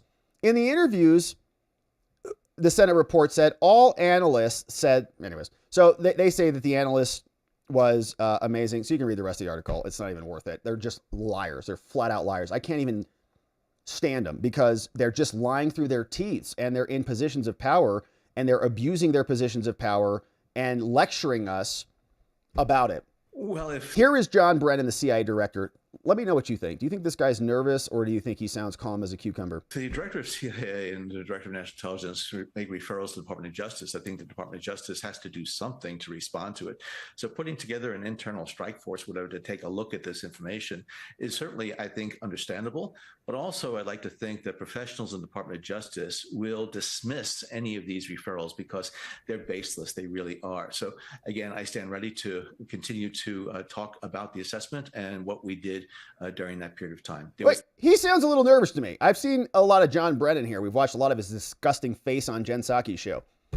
And he sounds like he's talking a little extra fast today. Absolutely. And he's also pointing to an unfortunate truth here, is that large portions of the DOJ and FBI and, of course, the judiciary are out of our control completely. Not in Pam Bondi's control, not in Kash Patel's control. These are massive agencies with a ton of secret sleeper cells inside. So what do they have control of still? No conspiracy, and we continue to stand behind what it is that we have said publicly. But do you worry at all that the Trump loyalists who are installed in those key positions would find a way to punish you regardless of what the evidence reveals? Well, I guess what a great question. Going to do what they were going to do, Anna. I just feel as though what we did was right. It was legitimate. It was based on our authorities and responsibilities. We would have been derelict if we didn't do these things. So again, I just like to think that, again, professionals in the Department of Justice and FBI and other places are not going to carry on this, what I think is an absurd effort to try to denigrate the work of intelligence professionals as well as the former leaders. All right, so you see, yeah, he looks a little nervous to me. I think we could listen to another minute or two, but I think we got the gist of it. He is hitting the media, I think, to create a counter narrative, and they're going to have complicity from the media. Most of the people in the media don't even want to talk about this. It's not being covered on a lot of mainstream platforms, and that's because they were complicit in the conspiracy. Now, Hans Monkey wrote a great book about all of this. If you're looking for a book to read, I just got a hard copy. I'm digging into it. But he wrote a book called Swift Boating America. It's a hard copy book, and it is very thorough and extensive. But he said this, CrowdStrike and these companies, it isn't an IT firm. It's a Democrat Party protection racket. And it got caught running interference for Hillary while cosplaying as cybersecurity experts. He says it's time to burn it all down and salt the earth. And there's a whole apparatus. And they walked us through that right in this email, which was the big one. Say something like a critical infrastructure threat. Just make it up and blame the Russians. And wreck global foreign policy for the rest of the planet for the foreseeable future while you're at it. Now, the cover-up obviously was continued. The guys like John Brennan, they did this in 2016. They did it again in 2020 to give Joe Biden this time 51 intelligence people. They gave Hillary Clinton, 17? 17 intelligence. They gave her that stupid talking point that she used. Then they gave Joe Biden the 51 intelligence experts, stupid talking point. And they just marched down the line with the same pattern. It was almost the same exact scam. And then they did it again. And now we saw they installed Biden in there, and now all of his people don't want to talk about it. This other dude is pleading the fifth in the hallway. Any reaction to that? Why did a Parkinson's expert visit the White House 8 times in 8 months? Never stop. Could President Biden have won the 24 election, sir? Who was the leader of the Democratic Party? Were you paid $4 million for that campaign? So as often is the case, we don't get a lot of answers walking down the hall. No, we do not. I think Chet Pergram got a pat on the back yesterday or the day before. And a hello, how are you? That was about it. Miranda, I know you're still with us, so we'll see how this goes here and see whether or not it leads to anything. All right, so they're staying quiet about the whole thing, and we'll, of course, keep our eye on this. I don't know why I queued this clip up. Let's watch it. The Obama Justice Department ordered federal lawyers to do and not to do concerning the Hillary Clinton email investigation. Chief Intelligence Correspondent Catherine Herridge tells us in sworn testimony on Capitol Hill, one of the insiders told lawmakers what she was told. During closed-door testimony last summer, former FBI lawyer Lisa Page said the Obama administration's Justice Department advised the FBI not to pursue the gross negligence statute for Hillary Clinton in the mishandling of classified information. Former U.S. Attorney and House Republican John Radcliffe led the line of questioning about the statute, known as 18 U.S.C. 793. Radcliffe, you're making it sound like... So this is an old clip because Catherine Herridge was over there. And yeah, they're just giving us a rundown, I think, what happened here. So we're familiar with it. But yeah, this is now getting their attention, and it feels like they're circling the wagons a bit so that they can start to create their defense, and the media will be complicit. But we know what they did. And so all of their guest appearances on MSNBC's crap shows, we'll be following them and calling them out, making sure the truth is revealed. All right, we got one more segment on the day, my friends, and we got another document to read. A whistleblower doc. And we love these. So, another one coming down from Tulsi Gabbard. A whistleblower is getting illegally attacked by Obama people, and Tulsi Gabbard is revealing what is happening. She posted this and shared with us several documents, including this enclosure, which was just approved for release by the DNI at the end of July. And we'll go through it and see what it entails, but she's explaining it's about a whistleblower. They're revealing, and we love our whistleblowers, saying that this whistleblower was threatened by a supervisor to go along with the Obama-directed Russian hoax intelligence assessment, even though they knew it wasn't credible or accurate. Now, yesterday, we released the whistleblower's firsthand account of what happened in the crafting of the January 2017 ICA. Their years-long efforts to expose the egregious manipulation and manufacturing of intelligence carried out at the highest levels of government and the IC, and how they were repeatedly ignored. Thank you to this courageous whistleblower and others who are coming forward now, putting their well-being on the line to defend our democratic republic, to ensure the American people know the truth and hold those responsible accountable. And Tulsi released for us the letter, and here is what it looks like. Enclosure 1, approved for release. Here's the background and executive summary of these events. And this is coming from an intelligence person who was working on the Trump-Russia collusion cases, writing, all right, from 2015 to 2020, I served as Deputy National Intelligence Officer at the National Intelligence Council. For the first 4 years, I served as cyber and Asian cyber. A second area of my focus was cyber-enabled information operations, and they assigned me to the NIO because I did some other things. Now, I led the production and the intelligence community assessment, ICA, on cyber threats in 2016. This was specially tasked by James Clapper during a secure video conference call conducted with the NIO Cyber, someone, myself, and others. On the call, James Clapper stated that then President of the United States, Obama, had urgently requested a comprehensive analysis of election security, and the DNI accepted someone's proposal to deliver the analysis via ICA format. Yeah, we'll put it in the little intelligence briefing for you there, Barry.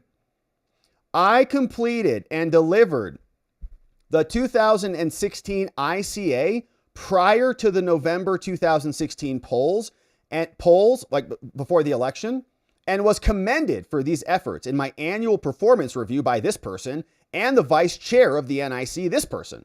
They thought I did great. But after the November 2016 polls, I participated in production of multiple intelligence products, including presidential daily briefings, right? Trump won, so Obama was still getting briefed, assessing if, how, and why Russia might have interfered with the election. The outgoing Obama administration then tasked a new ICA on the election because the first ones were not to their liking. For the new 2017 ICA, I was directed by this person, who is that, to focus on the Russian attempts to access U.S. election infrastructure, which was Julianne's stupid idea. IC reporting suggested many Russian attributed IP addresses were making connection attempts that the intelligence community could not explain the purpose of. Later, when presenting someone with our findings, someone directed us to abandon any further study of the subject, saying, "It's something else. I know what it is. It's something else. Stop looking at it." In light of a later development in open source reporting, I came to have concerns about this Russian attributed cyber activity and the abrupt dismissal of the study effort, right? So this security intelligence person is like, well, it's a problem. No, it's not. Leave it alone.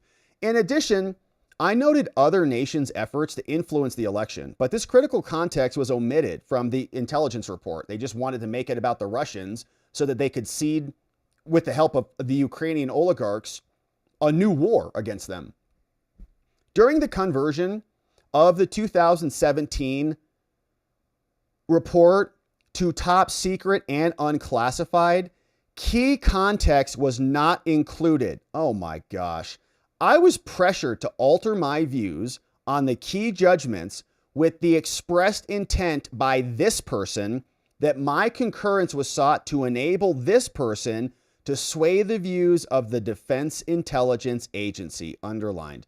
I was pressured by some people to change my opinion. Not even accurate. In 2019, as a member of the classified election influence email distribution list, I got an email related to a FOIA request that included commentary from staff suggesting that the Steele dossier was a factor in the 2017 report. Because this suggested a possibility that NIC staff, including this person, had misled other NIC staff, including myself, for several years, I reached out to leadership to ask specifically this person about this, right? In other words, this guy says, wait a minute, I helped write a report that you pressured me to say, and then you guys copied it. Like, I give you this is my final copy, and like, okay, we're just going to format it and just like, we'll print it for you. Don't worry about it. We'll print it for you. Can you just email it to us? Like, email it to them. They reformat it, take out a bunch of important stuff, shove in the fake Steele dossier, then publish it, throw that in a classified annex. This guy has no idea about any of that stuff. So then he starts getting some other intelligence. He's like, wait a minute, they did what to my report? So I reached out to their leadership to try to figure out what's going on. And the response was dismissive and suggested, well, it is routine that we get material and we don't share it with everyone, okay? It's not a matter of a particular clearance, okay? This is compartmented information, and you don't need to know. Need to know basis. Considering that I was a part of the influence team, this seemed inexplicable, especially since someone stated it's not a matter of clearance. I've got the clearance. Shortly thereafter, they took me off the email distro without a warning or explanation. Because the email, it's like a listserv, right? You get all these emails. Oh, Steele dossier comes through. What? It's in there? What?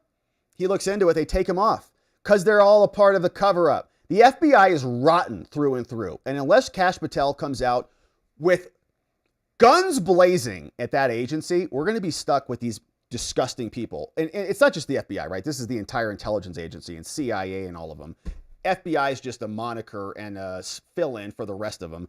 But shortly thereafter, I was removed. I then contacted the Inspector General. I said, I can't believe this. In parallel, open source information led me to believe events that I had knowledge or records of might be relevant to ongoing federal criminal investigations. Throughout 2020, 2021, and 2022, I urged the Intelligence Inspector General to convey the fact of my concerns and records to the appropriate parties, culminating in an IG representative verbal statement back to me that it would be up to me to initiate contact with the DOJ in my personal capacity.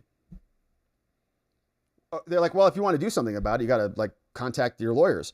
So I did. I contacted a DOJ representative, but have yet to receive a follow-up engagement that the DOJ representative stated in 2022 would occur. I wonder if that's going to change now. Now, here's more. Statements to me in early January 17 about the 2017 fake report were the following. Someone said this to him. Just shut up, okay? There is reporting that you're not allowed to see, all right? And if you saw it, you would agree with us. My response, he said, well, I concurred with varying confidence with most of the key judgments, but I would need to review any reporting myself if I'm going to consider it. Well, I'm not going to take your word for it. Can I see it? No. Someone said, Well, isn't it possible that Putin has something on Trump to like blackmail and coerce him? He's like, well, after some debate, I declined to alter my analysis based on this suggestion. It's like, well, isn't it just possible? Just say it's possible. It's like we don't have evidence of it, but it could be true. Has all the hallmarks of being true. To provide context of my response, weeks earlier, someone had back briefed several of us on a meeting someone claimed to have just come from the DNI, following the DNI's return from his first meeting with POTUS-elect Trump, at which the DNI was accompanied by John Brennan and James Comey. Trump meeting with three of the biggest backstabbers in global history. They backstabbed their whole country. I mean, how many, like 370 million people. Backstab. Is it 370? According to someone, the DNI had been surprised by Director Comey's unilateral last-moment inclusion of the Steele dossier in the briefing materials, supposedly inserted by Comey as the group rode together in the government vehicle. Comey pulled it out of his butt and just put this right in here. Hold on a second. Let me get that out of there. And shoved it in there. Someone had characterized the Steele dossier as being viewed by the DNI and blank as well as non-credible sensationalism. And to my knowledge, the material had never been taken seriously by anybody. I thus asked someone if the IC now, what? Do you still think that this is credible?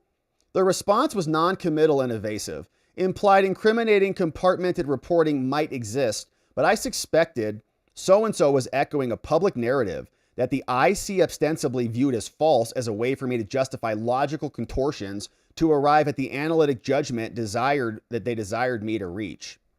Someone else told this dude, you need to trust me on this. Just trust me. So I further reiterated my ongoing invocation that I abandon my trade. He reiterated, so this person reiterated. And they're even getting rid of the pronouns. Okay, so it's like so-and-so reiterated her or his ongoing invocation that I abandoned my tradecraft standards.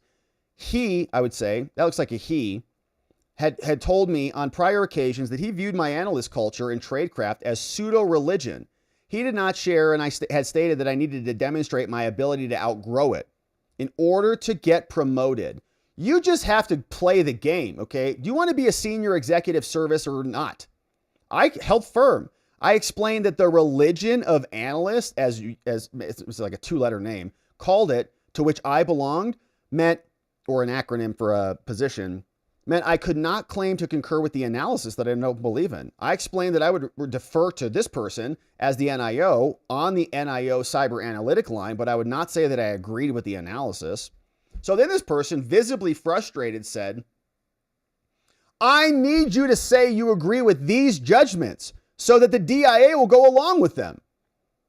So he responded and ensued on the DIA's supposed trust in me, right? Well, they trust you, and the necessity of me proving my corporate IC officer bona fides by doing what it took to bring the DIA on board as an additional agency signing on to this. You need to be a team player here. Go get him on here.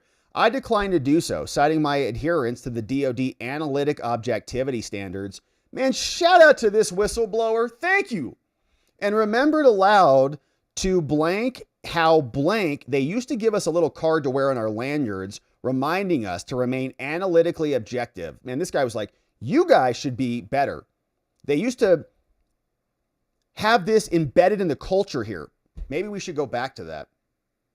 I remember this conversation very clearly, as it was a difficult situation and I listened and I chose my responses with care. I was aware that I was defying the NIO's direction to me to misrepresent my views to the DIA based on a conscious decision to adhere to intelligence standards, tradecrafts, and ethics. This statement is made to the best of my recollection. And here's some emails.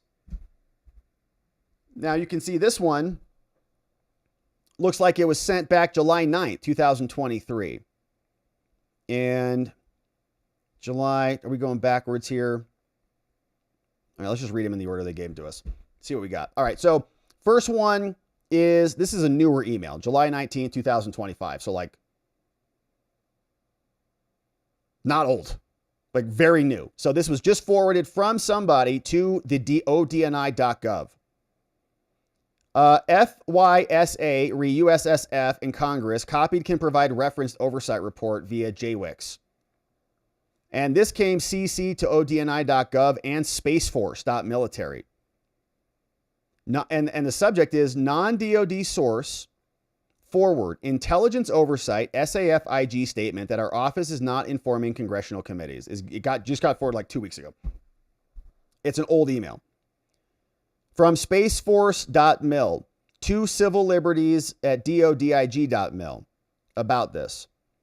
From somebody to somebody. Dear sir, I contacted you because part of my concern involves activities by the intelligence community to include DOD officers that may constitute abuse of authorities to violate civil liberties. Now, we're looking about emails, and if you have alternate emails, let me know. Okay, they respond, or actually, here's how it went down. Yeah. Thank you for your written declaration, copied verbatim below, that you are willfully and intentionally not informing Congress of intelligence oversight issues raised by employees through official channels. Please advise means by which I can convey concerns to you. And it looks like these are emails. Yeah, so looks like these are emails from the whistleblower. Like he's saying, hey, can you help me? No. Here's another one. Secretary Air Force General. In accordance with DODD, this directive, working through my designated intelligence oversight chain, I reported potentially information up the chain of command, potential malfeasance by non-DOD intelligence officers serving the NIC and other parts, and obstruction by staff supporting Attorney General Durham. The DOD reporting was formalized in a memo, and the DOD rules say you got to follow the rules and how to report things. Now, I am therefore requesting that you promptly notify Congressional Defense and Intelligence Committees of and provide them access to my memo and all the attachments to it so we can report this stuff up. And here is more of the memo. So he writes, Enclosure 2. Between 2016 and 2022, through firsthand involvement, I became aware of multiple events that may have represented the use or attempted use of national security authorities to influence domestic politics. I believe some of these events may have influenced or been intended to influence congressional or the 2016 election. We got unsolicited contact by a DC law firm. Oh, I wonder who that could be. An anomalous inquiry about intelligence community officers briefing Congress on election hacking. In 2016, I participated in an anomalous contact between the intelligence community and a law firm called Squire Patton Boggs. Thought it was going to be Perkins Coie. I initially viewed this as an attempt to raise the profile of the cyber expert the law firm represented. In retrospect, I have concern that the engagement may have been an attempt to direct IC focus and analysis in order to shape public views about the election. Here's what happened. In late February 2016, elections coming up in October, the NIO Cyber, who was this person at the time, referred me to a counselor, NIC counselor, who had been contacted by the Washington, D.C. law firm called Squire Patton Boggs. They stated that they had made contact with the NIC director and that they wanted to share concerns. I just want to talk to you about some stuff that's going on. Cyber threats to the election. Now, as cyber threats to election are a focus of the team, I directed someone to meet with them. I called and then received an email response from them and the senior policy advisor, who was described by somebody as Senate Minority Leader Harry Reid's appointee to the Board of Advisors. So, a high up person. So I explained we could meet blank in blank as in blank capacity as a voting expert, but not as a legislative branch representative. I met with them on March 9th at that meeting. No significant new developments were raised, but blank repeatedly inquired if there were any NIO, or in my case, any DNIO, willing to testify to Congress on cyber threats. I asked blank if hearings on the subject were planned, to which blank stated that blank believed there might be hearings scheduled in the days to come. I made clear that contact between DNIO or NIO and the legislative branch would need to go through certain affairs, unsolved risk, got anything about the book. Now, issue 2. Now, regarding this and the elections, which did not, in my view, reflect a focus on current threats, they later served as an expert and more. Now, issue number 2. There was also pressure to misrepresent analytic judgments about the 2016 election. This person says, I expressed tradecraft concerns and analytic disagreement with this person over a key judgment in the top secret and unclassified versions of the intelligence report. Namely, I objected to overall framing of Russian activities as efforts to influence. Influence means change the outcome of the election. That's not what that was. It was actually to discredit the outcome of the election, which is different. Like your elections are illegitimate either way it goes. It's not about influencing it one way or another. And also judged that the treatment of overt media activities was omitting important context. And so in response, someone actively pressured him to change his judgments and stated clearly and directly to me, they sought my concurrence as a means to persuade the DIA to get on board. Now, in the run-up to this, I participated in a bunch of issues, describing the security of the election and crafting content. Several aspects of the drafting of this new report were unusual. First, other than blank, the quote team crafting this report did not engage with me despite my role as the lead coordinated assessor of the topic. Instead, they directed me to focus on a specific issue. They said, well, you're going to go over there. It's just a sub issue. And that would be treated as a module and then incorporated. So everybody would be working on different components. They mash it all together. Now that analysis was never fully incorporated. And I later came to view some of the reporting it relied on as a possible indication of criminal activity by U.S. people under investigation. I also performed analysis of broader information environment described in the other subtext to identify conduct by media based within U.S. allies, but I was discouraged from analyzing this activity any further. Said, we're not going to talk about the media. When the ICA was completed, it was protected within the channels, and I was never shown it in full. Then someone called a fellow someone else and I into the office to help craft the unclassified version and the classified version. So we'll just hash it out. Come on in here. You agree with this? Put it up on the screen. I concurred with the ICA judgment that Moscow sought to undermine public faith. I'd been on record with this view. And it was also likely that Moscow sought how to influence how Americans viewed the process and results. But I did not think that at that time that the goals, as the opening sentence says, was to influence the election. There was no influence there at all. Though my role as the leading production here of the prior to, like this guy did the 2016, I also knew as recently as September, other elements of the IC had pushed back during analytic coordination on warnings of Russian intent to influence the election. Someone said one judgment could be misleading. Yet by January, because Hillary lost, at least one of the elements had pushed back that the FBI had seemingly altered its position. Yes, that's right, they did. And embraced the judgment of Russians influencing the election. They had no new data other than the unexpected result of the election and public speculation that there was a hack of the vote. And the intelligence community says we simply say it did not happen. Now, as for the judgment of a decisive Russian preference for Trump, I could not concur with that in good conscience based on information that was publicly available, or available to me even not publicly. My professional analytic judgment did not allow me to do that. I did not rule the possibility out. I was willing to be convinced, but I was not offered access to any other dispositive reporting. I even asked to review it. They said no. Someone else made arguments in which they pressured me to accept the judgment of a decisive Russian preference for Trump and stated that he sought my concurrence because we got to persuade other people to do it. But they also directed me to conduct analysis of cyber activity for the new report, the fake new report. I had been abruptly directed to abandon further investigation, and I was told by this person that reported activity was, quote, something else. So stop looking at that, at something else. Based on open source information developed from the Durham investigation, I came to view some of the reported activity as activities by U.S. people under federal investigation. So I was also tasked by someone to partner with a Homeland analyst, also assigned to the cyber threat unit. I was told the analysis would be used as a module. The reporting said that Russian cyber actors were seeking in some cases to gain access to election cyber infrastructure. Some of this reporting was driven by a detection of an internet protocol with addresses that fell within the range of IP addresses used by Russian actors. Now, as the IC provided the U.S. state-level governments more information on these suspicious IP ranges, more connection attempts kept coming in.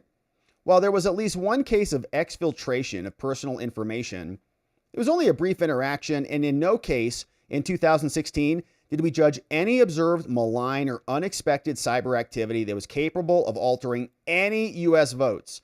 But the enigmatic cyber activity raised concern still. Presuming the activity was correctly attributed to Russians, either Moscow was gaining access we couldn't detect or was making contact for its own sake. But during the December, we continued to press for information about undetected compromises or exploitation. The FBI generated products, and some of those were alluded to. However, before the report was finalized, someone directed me to abandon analyzing this, stating reports of Russian intelligence or cyber activity were something else. And given its basis in reporting, I later began to consider it possible that some of the reporting might reflect the DNS record manipulation by other people. Another sub-issue, failure to provide diverse perspectives to formulate a holistic report. Analysis of countries other than Russia that I judged to be seeking to influence elections, both for and against Hillary and against then-candidate Trump. For Hillary and against Hillary, but against Trump. And tradecraft recommendations to address this issue were disregarded. They didn't care. In an incomplete analysis, other countries may have been more liable than Russia ever was, and they just left that out of the report because they just needed a war with Russia. They wanted one. They've wanted one for decades. And what better way to do it? You take out Trump and Russia at the same time, two birds, one coup. As various intelligence products on Russian interference were written, a body of open English language Russian media articles denigrating Clinton were assembled. I was told this would be used in the unclassified version, saying that the Russians have the intent to do it because a bunch of journalists hate Hillary. I did not contest the fact that, yeah, they don't like her, but they denigrate everybody, not just Hillary. My judgment was that multiple nations were seeking to shape the views. We must note the presence of everybody or not. Clinton fell within the de facto international norms. There's nothing unusual about any of this. It's standard denigration. So I expressed substantial concerns about all this in the report. Now, message from the council staff that the Steele dossier was a factor in the intelligence community was also a problem. So here's that listserv story. On September 18th, as a member of the classified election influence email distro, I got an email from this person, a program manager, directing a search in response to a FOIA request and stating that Shelby, presumably this person, formerly NIM for Russia Europe, had stated the dossier was a factor in the ICA on the election interference, and it was added as an annex. This dude saw that come across the listserv, flipped out. What? The assertion that the Steele dossier had been used in the ICA was in contradiction to what this person had previously told me, and at no time during the prior 3 years did anybody ever suggest that the Steele was credible. I had been led to believe that the prior DNI clapper viewed the Steele dossier as untrustworthy, and I had believed it played no role in the ICA, but it did. Regarding the assertion that an assessment of the document was added as an annex, okay, so in other words, the document was not added as an annex, but it was an assessment. I neither knew the Steele dossier nor any assessment of it had been present as an annex in any versions that I had seen. I thought this meant either the premise of the email was incorrect or that the Steele dossier related material was held in CAP channels, which seemed like a potential inappropriate use of classification for something so widely available in open source. Why would the Steele dossier be hidden and classified if everybody already had it and knew it was fake, which seemed like a potential inappropriate use? If the material had actually been a factor or even just attached to a compartmented review, it seemed that blank and others were actively misleading me, and others for several years. And they all dismissed our concerns. All the leadership dismissed my concerns about deliberate deception of intelligence officers by this dude and by possible attempts to bias analysis. Following the receipt of the FOIA email, I reached out to this person, the vice chair, noting I had potentially responsive documents to this request, and I had been present during the period in question, and I expressed my concern explicitly about the Steele dossier. But my boss responded, writing, well, obviously, this all predates me. I just got here. It is routine that we get material we don't share with everybody. Sometimes you get stuff. It's not a matter of particular clearance, so just chill out. He said, what? I later spoke briefly with him in person. I walked down to his office, both in email and in person. He was dismissive. He displayed no alarm that some agent might have been intentionally misleading been misled by a supervisor, or that there are attempts to undermine tradecraft. Don't you want to get to the bottom of that? Within days, I was taken off the email distro without notice or explanation. I never saw a response to that. A subsequent performance appraisal by someone so-and-so misrepresented what happened. And from open source reporting, I judged that other violations of analytic integrity almost certainly occurred, that violations of law might have occurred, and that I likely had information relevant to ongoing criminal investigations. And issue 5, my engagement with the Inspector General, which began in 2019 and continued through 2022, culminated in his assertion to me that he lacks any mechanism or process to convey whistleblower information of potential relevance to ongoing criminal investigations. IG, I can't do anything about that, man. What do you want me to do? Nothing. So he says, I reached out to their team. I said, guys, there's crimes going on. I believe that the information might be of relevance to criminal investigations by John Durham, but John Durham doesn't give a crap, and might have a bearing on investigations on FISA. I was directed to contact someone as a potential whistleblower, which I did on 29 October 2019. For several reasons, I persisted in seeking a meeting with the representatives, making clear that I might be relevant to ongoing criminal investigations, and my belief that the DNI should be made aware of these things. An initial intake meeting was scheduled, but COVID hit. Oh, they canceled for COVID. In July, I met staff in person. At the meeting, they took extensive notes and made audio recordings. I expressed my view that information I had might be relevant to John Durham's case. In October, after no substantive follow-up, I learned that a new ICIG, Thomas Moynham, had been appointed. He goes, ugh. He replied stating, I don't even know who you are. Let me follow up with my team. On March 11th, I was contacted by someone else, the lawyer, who asked me probably to come back to headquarters. At that meeting, the staff was present, included a bunch of other people. Another extensive interview was conducted, during which I raised additional concerns that had developed since the initial intake, or that in retrospect I realized might be potentially significant. These included, but not limited to, statements to me by this person in 16 and 17, directing me to conceal from National Security Council officials the alleged blank interception of electronic communications from members of the incoming presidential administration. Wow. Then at the 2022 meeting, the staff stated to me for the first time that they lacked a mechanism for me to report criminal activity. No procedure existed. We can't help you. The staff made clear that they could not ask me to do so. They were not asking me to do so. But if you want to go become a whistleblower, then you can. So I sought to contact Durham. This guy, I got information, Durham. You can prosecute these people. And I, as advised, as my only option, and I did reach a person who claimed to work with John Durham's office. After an initial phone discussion and email, there has been no follow-up or other further engagement. This dude wrote the 2016 report, and that was right, and then rewrote the 2017 report, a small portion of it. John Durham didn't even take his friggin' phone calls. On March 28th, I signed and sent a letter to John Durham. He's like, ran the shredder.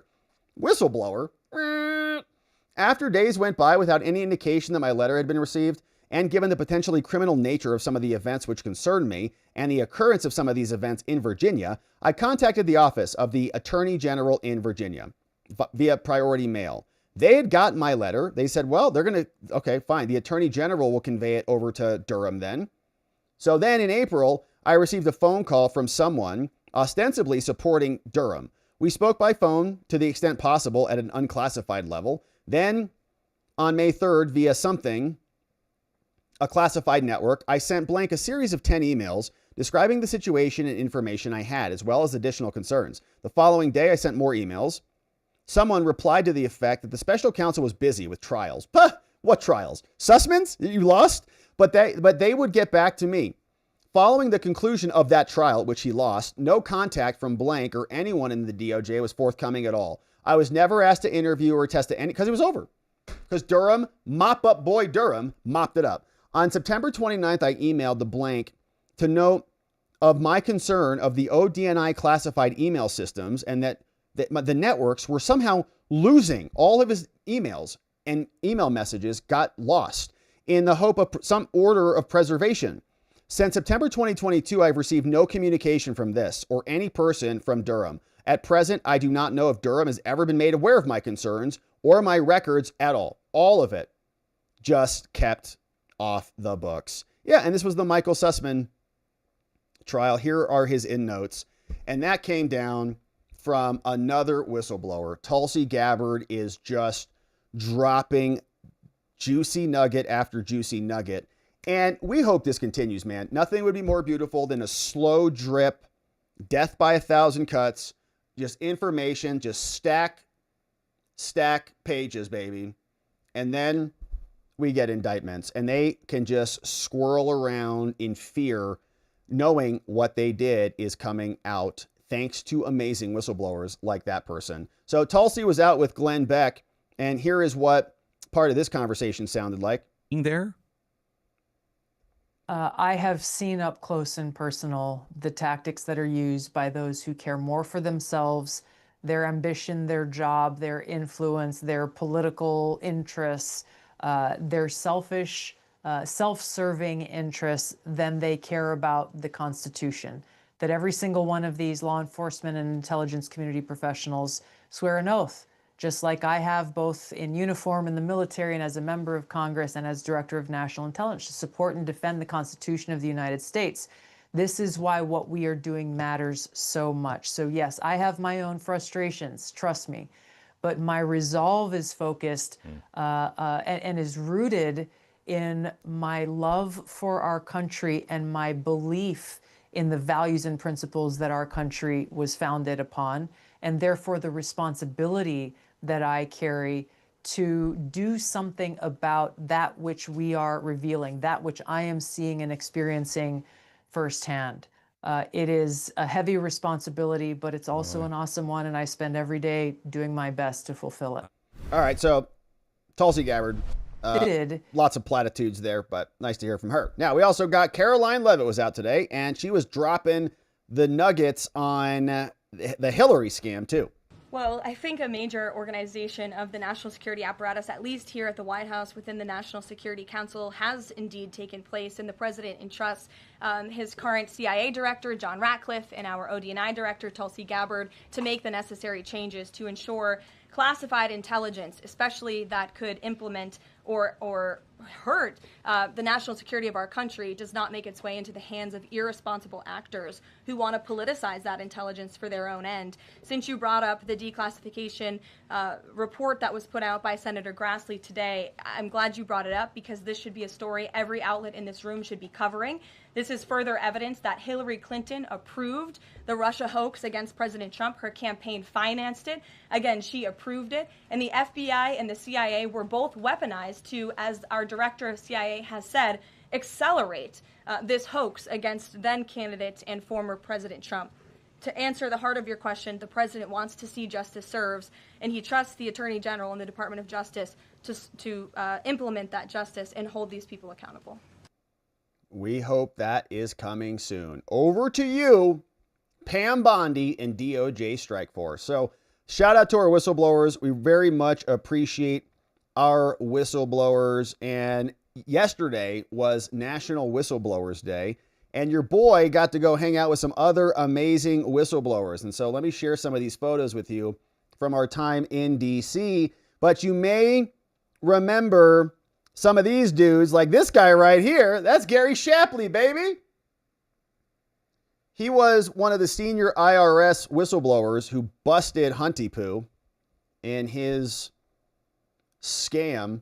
And so he was there yesterday. We also had some other, this is Tristan. This is the guy who runs Empower Oversight. Got a great, thank you, Tristan, for the invite and for inviting us out. We had celebrating whistleblowers, but Empower Oversight is Tristan's organization, Tristan and Jason.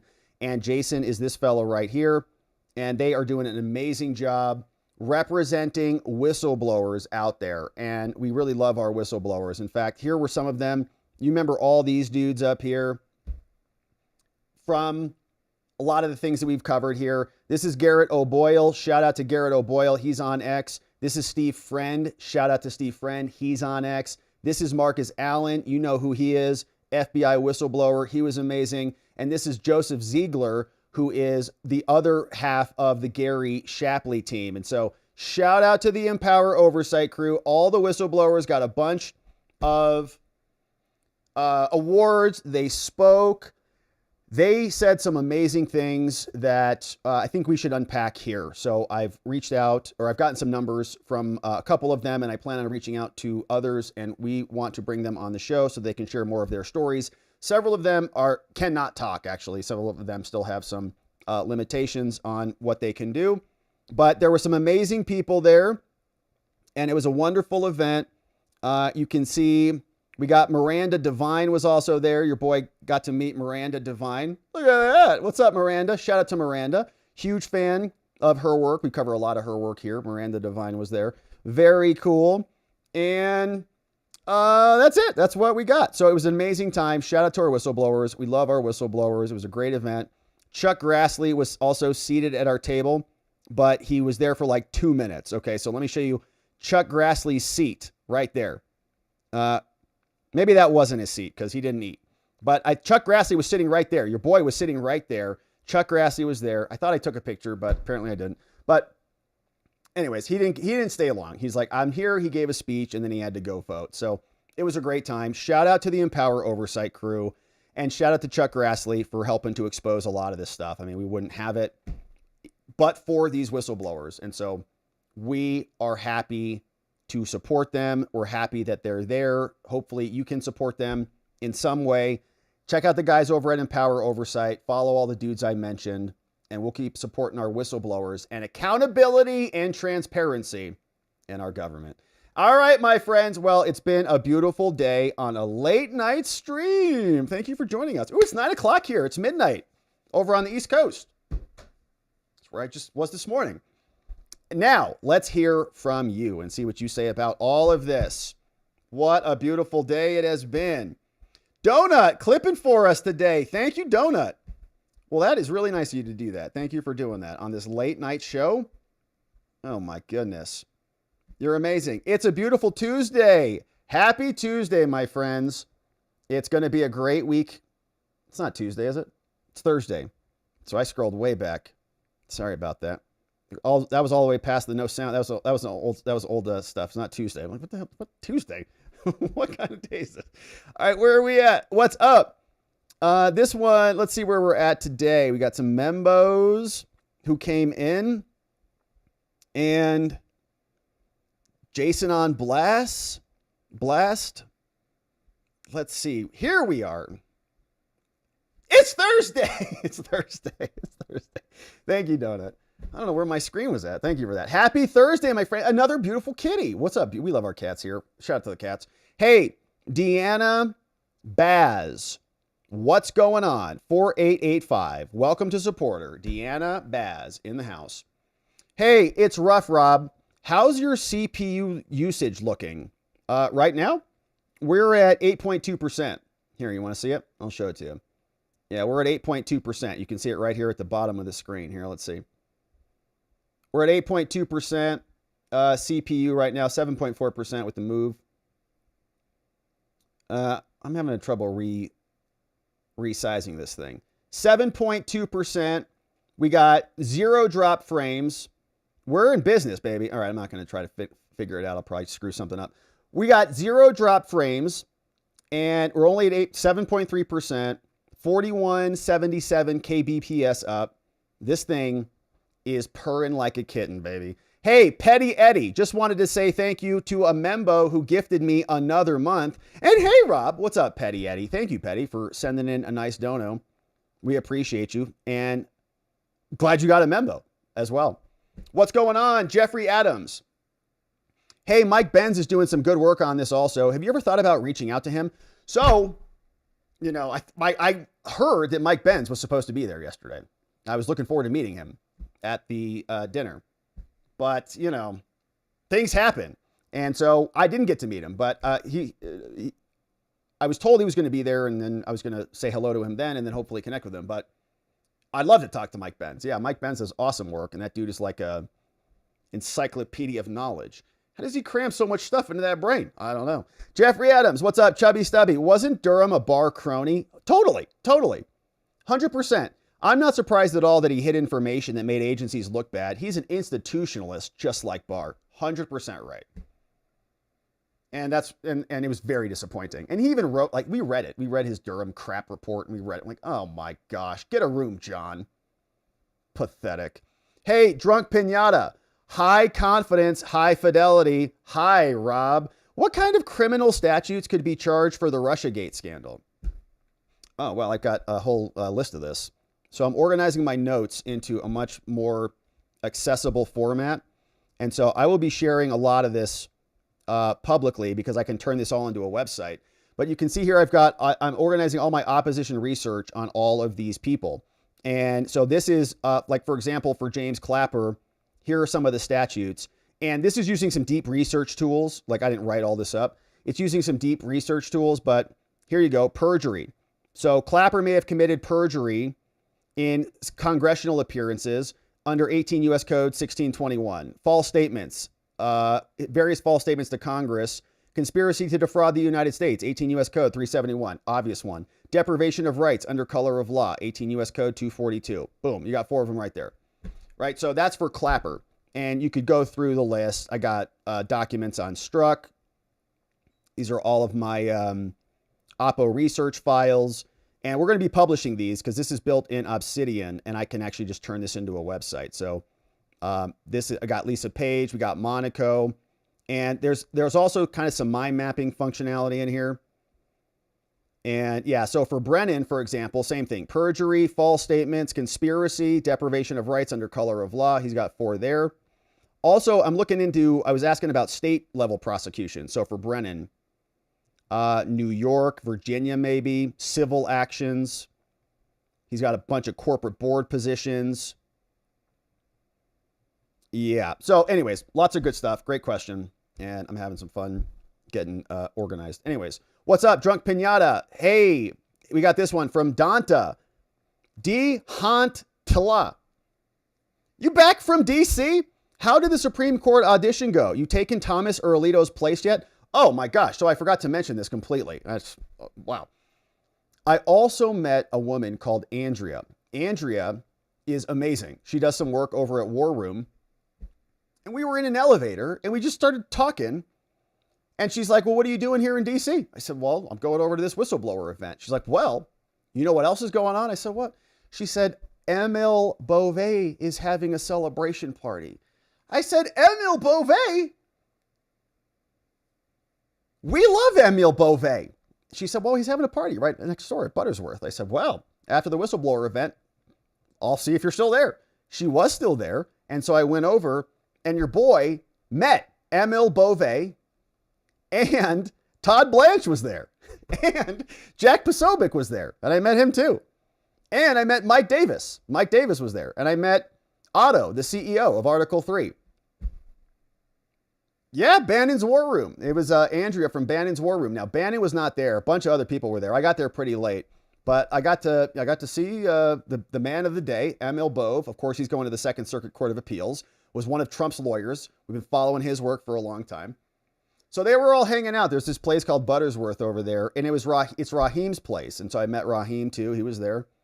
And it was great. It's great. Tons of fun. Tons of fun. And like, apparently that's kind of how DC is. It's just kind of a bunch of stuff going on all the time. But I don't know anything because I'm just an Arizona boy. But it was great. And I didn't think about going over to say hi to Judge Thomas or Judge Alito. Next trip. Hey, Bucky's is Rome. Politico is breaking a story now where Thune just met with Trump to discuss getting Trump's people confirmed through the Senate.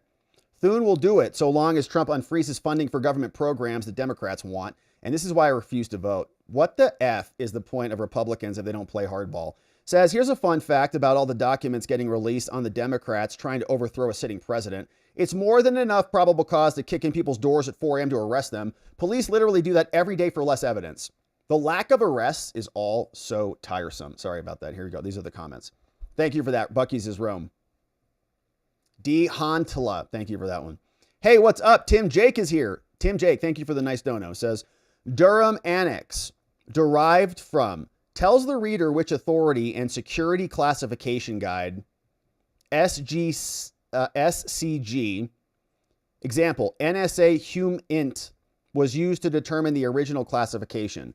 Declassify on date is determined by which SCG is used. So Tim Jake, I think, is our resident security expert. And there's a lot, I think, that I could learn from you, Tim, because I got a lot of questions about, some of the acronyms in here. Like this, the whistleblower one was this one was pretty intense. Lots of acronyms, lots of spy talk in here in this one.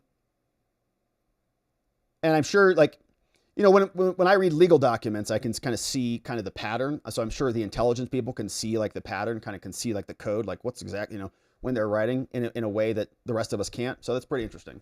Yeah, thank you for that comment there. Very nice comment. Tim Jake, 78 in the house. Our CIA spy agent. It's cool. Jason on Blast. All these declassifications, it's like Christmas in July.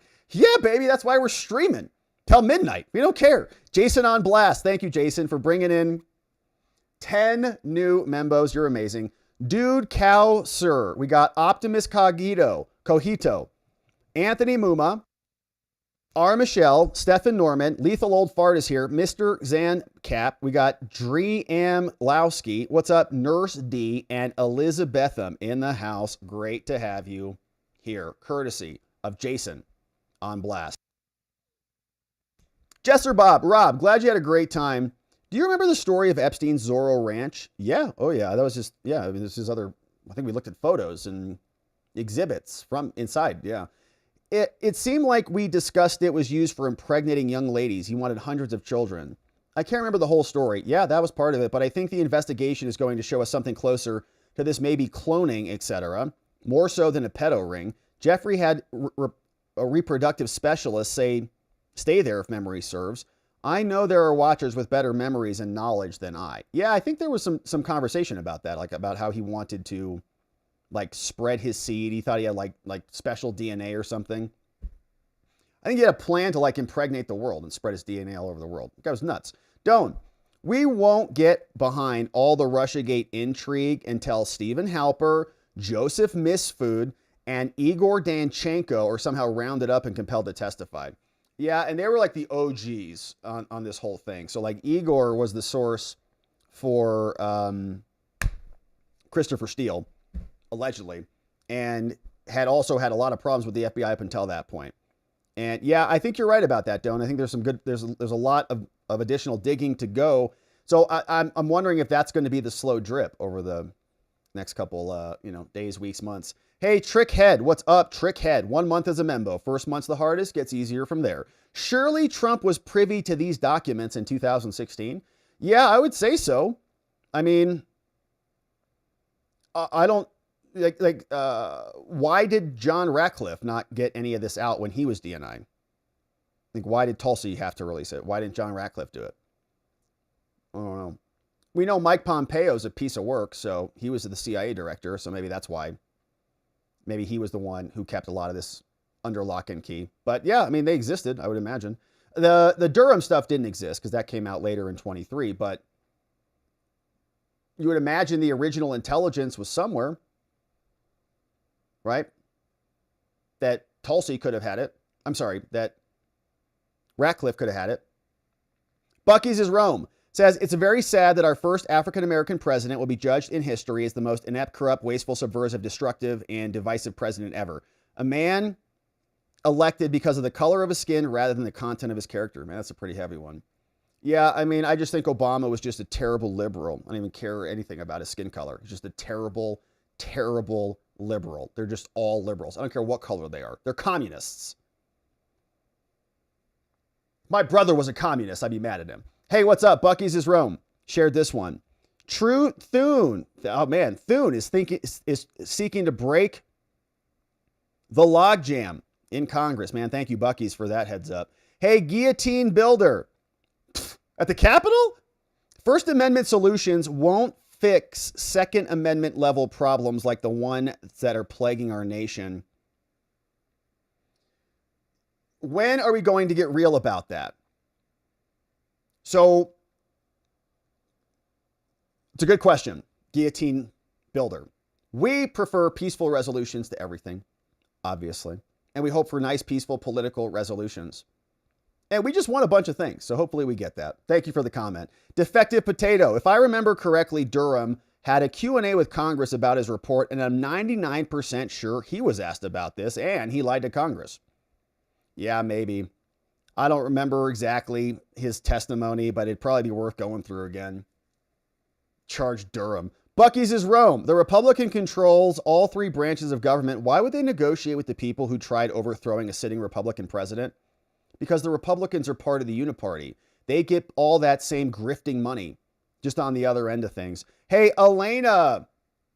10 membos coming in, courtesy of Elena. What's up, Elena? Robin R. Long, what's up? Mama in Texas. We got Ira Barefoot, Bo Hoover, Mama Cat. What's up, Lisa Gordon, Azok, Zach Guy, and Rizzy in the house. Thank you for being brought in, courtesy of Elena, a.k.a. Neely71 in the house. Thank you, Elena. Very nice and generous of you to do that. Off-label rated the stream. What's up, off-label and off-label friends? Chubby Stubby says, Russian penetration? Uh-oh. Nobody tell Senator Hirono. You know who Hirono is. She's that Hawaiian senator. She's a sex freak. We know that because she asks everybody about their sex lives.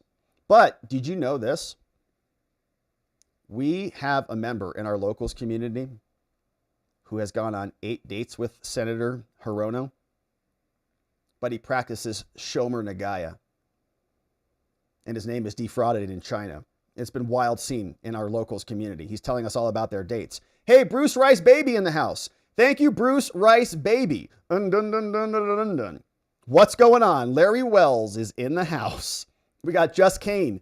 We got Borbly Dog. Vanessa. What's up? Martha Chandler, Trevor Smith, Bill Jar. We got Shifra Morgan, John Francis, Random Human Thing, Ryan Cheek. What's up? Paw from P8. Ghost, Taxidermist, Marcus, Love is a Verb, Linda Diaz, Jason Fanning, Mima Kearns. What's up to Sandra Cook and all of our friends brought in courtesy of Bruce Rice Baby. Dun, dun, dun, dun, dun, dun, dun. What's up, Stacy Milliken? Hey, you're so good to us, Rob. Thank you. Thank you, Stacy. You're good to me. Thank you. Thank you for being here. Thanks for supporting what we're doing. Spuds, want to bet that they will be stuffing the Clintonian body bag with more despondents in the near future?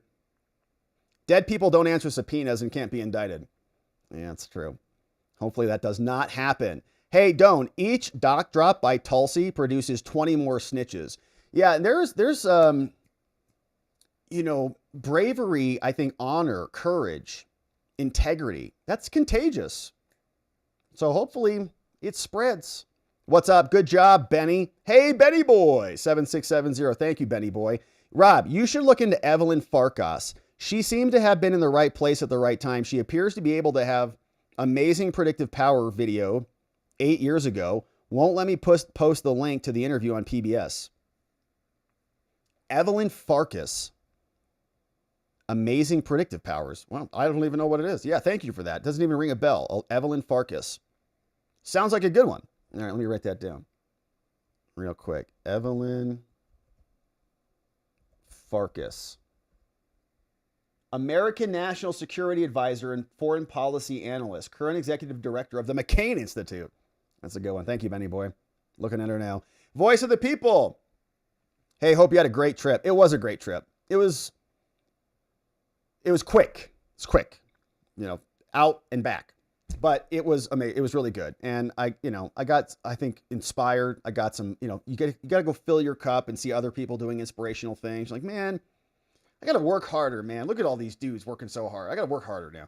So this old guy, the Durham classified annex reads like an entire season of the Netflix series called Scandal, except this time, all the actors are Democrats. If this isn't a conspiracy to commit espionage, 18 U.S. Code 793, defined as unauthorized handling of sensitive information with the intent to harm the United States or aid a foreign nation, it does not require the element of levying war or adhering to enemy in the same way as treason does. Man, that's great. Did I have that on my list for any of these people? John Brennan, 793.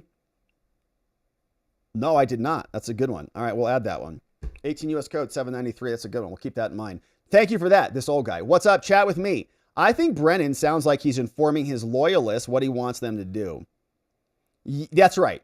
Yeah, that's right. It's an instruction, right, from his video. Hopefully the DOJ people don't do it. And that was my point about the warning. He's like, I come with a warning. It's like, what? What? What are you going to do, John? Yeah, chat with me. What's up? How would the media cover this? Yeah, exactly. We lied and colluded with Hillary and those in the three-letter agencies. We're now ready to tell you the truth. Trust us now. Yeah, it's true.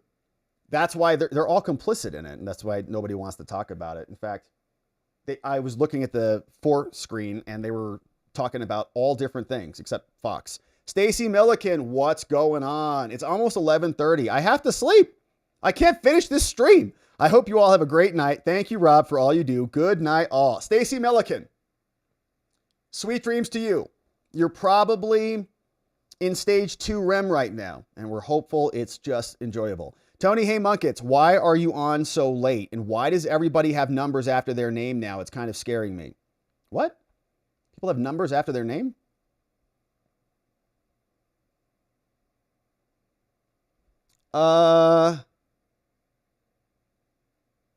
I see Glorified has some weird numbers. Bia. Maybe those are people who haven't set their username or something. But we're here late because I got into town late. I flew into Phoenix and then drove up to Prescott, so I couldn't do the show on time, I know. Hey, Tony, hey, Munkets. Thank you for bringing in 5 membos. Tony, hey, you rock. What's up? Pablo Aki. We got Lyrical Oreo. What's up? Bruce Sky AZ. Anna Kaufman. Robert Catlett. All gifted membos in the house, courtesy of Tony Hay Munkets. Thank you, Tony Hay. You're amazing. Bucky's is Rome. Hey, if none of the Democrats and their judges and media who were involved in trying to overthrow a sitting president are arrested at 4 a.m. by police dressed in all black in the next 48 hours, then this is just rage bait. Nothing is going to ever change and they won. Bucky's is Rome. We got some serious black pill going on right now today, Bucky's is Rome. We are going to win. So I don't want you to get dejected because we are going to be victorious. Just hang tight there, buddy. We're going to make it, man. We're going to get there. We're not leaving you behind. Get up and get after it with us. Hey, Rocky says, hey, Rob, it's been a while. Nothing personal. Well, I think it may be. Just inconvenient timing as of late. So you're saying you hate me, is what you're saying. Still appreciating what you do and how you do it, brother. Continue to rock, please. And sincere, if late, congrats on the pending nuptials. Well, thank you, Rocky. Really nice to see you, my man. Just giving you a hard time. Appreciate you being here. I hope you're doing something good and amazing and busy and accomplishing all the things. E. Texley. Durham's lead investigator was FBI agent Bill Aldenberg, the same FBI guy who was a party to the Sandy Hook lawsuit against Alex Jones. Yeah, man. There's so many. Like a lot of the DOJ people got fired. Like a lot of Jack Smith's team. Some people did not. Some people are still there. They just got demoted. They're like doing misdemeanors now. But other FBI agents, man, they're still there. They're still just doing their same stuff. Hey, Deborah. What's up, Deborah? Bringing in Darth Kitty in the house. Thank you, Deborah. And welcome, Darth Kitty. And Deborah also bringing in Christoph, 7409 in the house. Thank you, Deborah Meyer, for being a membo and bringing in new membos. And Tony Hay Munkets. What's up, Tony Hay? I'm kind of broke this week. Here's another 5. You're a rock star, brother. Coming on this late. We love you so much, man. I love you, Robert. I love you. I love you, Tony Hay Munkets. Total love, man. I appreciate that. Thanks for being here. Thanks for hanging with us. I know it's late.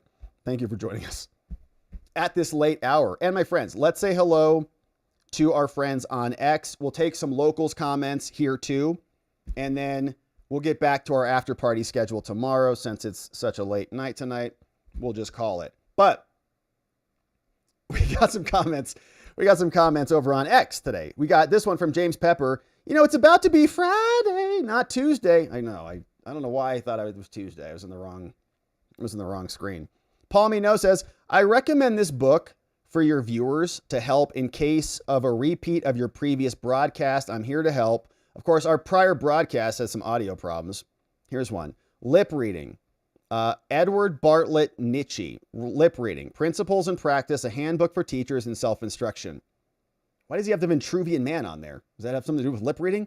No. Thank you, Paul. So going. Hey, GRHDP. Hey, Rob. Excellent coverage as usual. Feed cut off just at the end at 59:39.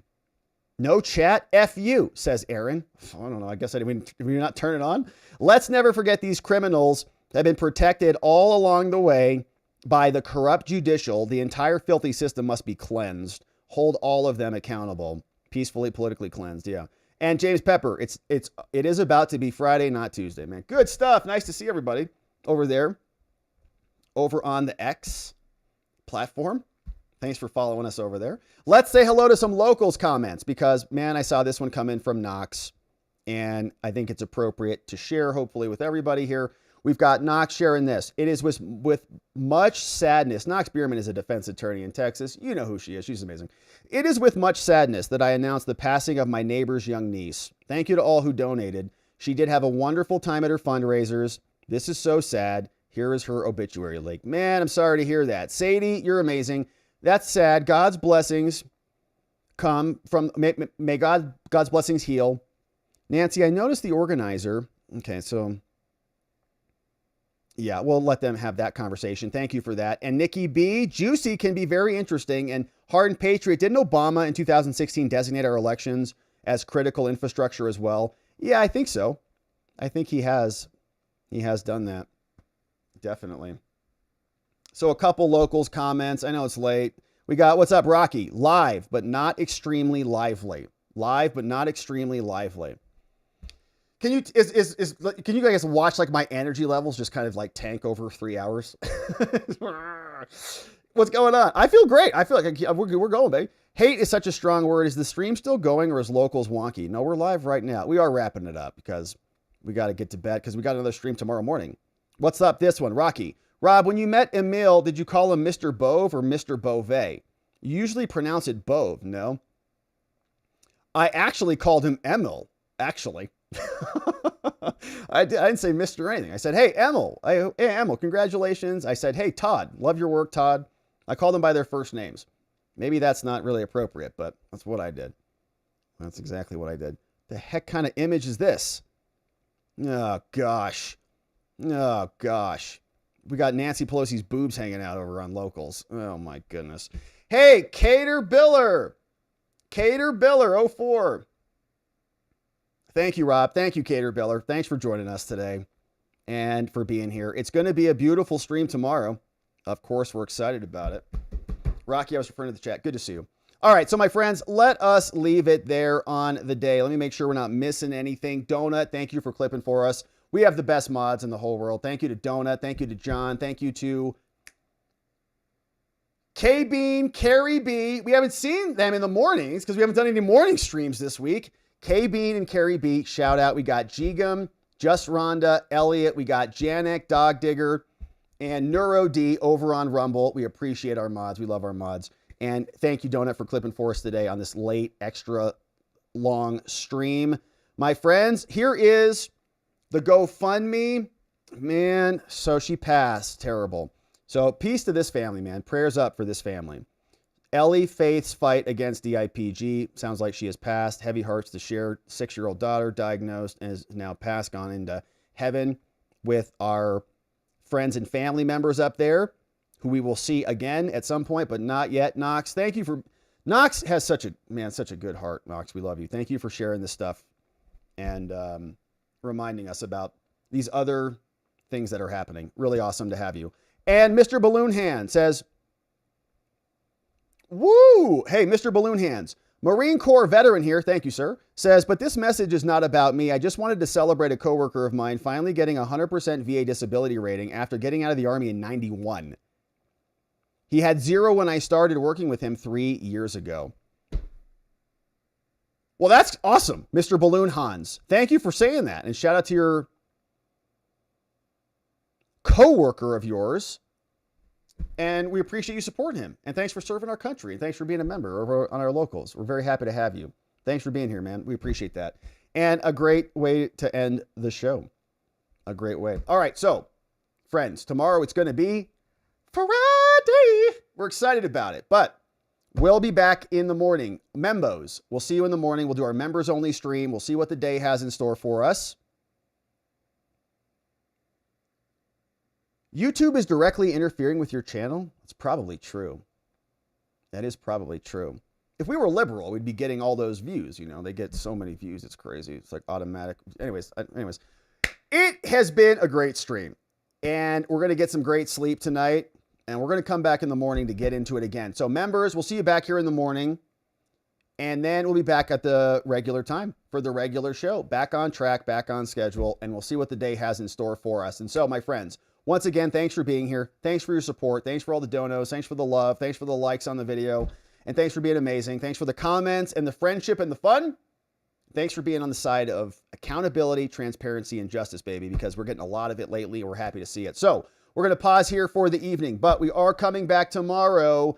And in order to do that appropriately, we are going to need to see you right back here so that together, with your help, we can shine that big, beautiful spotlight of accountability and transparency down upon our system with the hope of finding justice.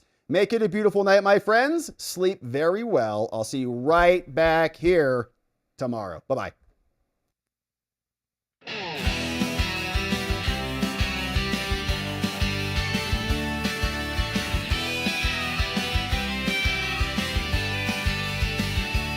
Thanks for watching, my beautiful friends. Now it's that time where the stream must end. You brought the heat with every chat and line. Together we expose corruption. One more time we dove in the truth where the media hides. Lit up the lies with receipts on all sides. The fight isn't over, but we made them sweat. We ain't done yet, no, not just yet.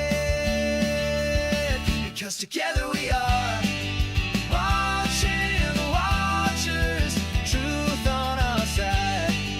Watching the watchers. We won't be denied. Watching the watchers. Eyes open wide. Fighting for freedom with nothing to hide.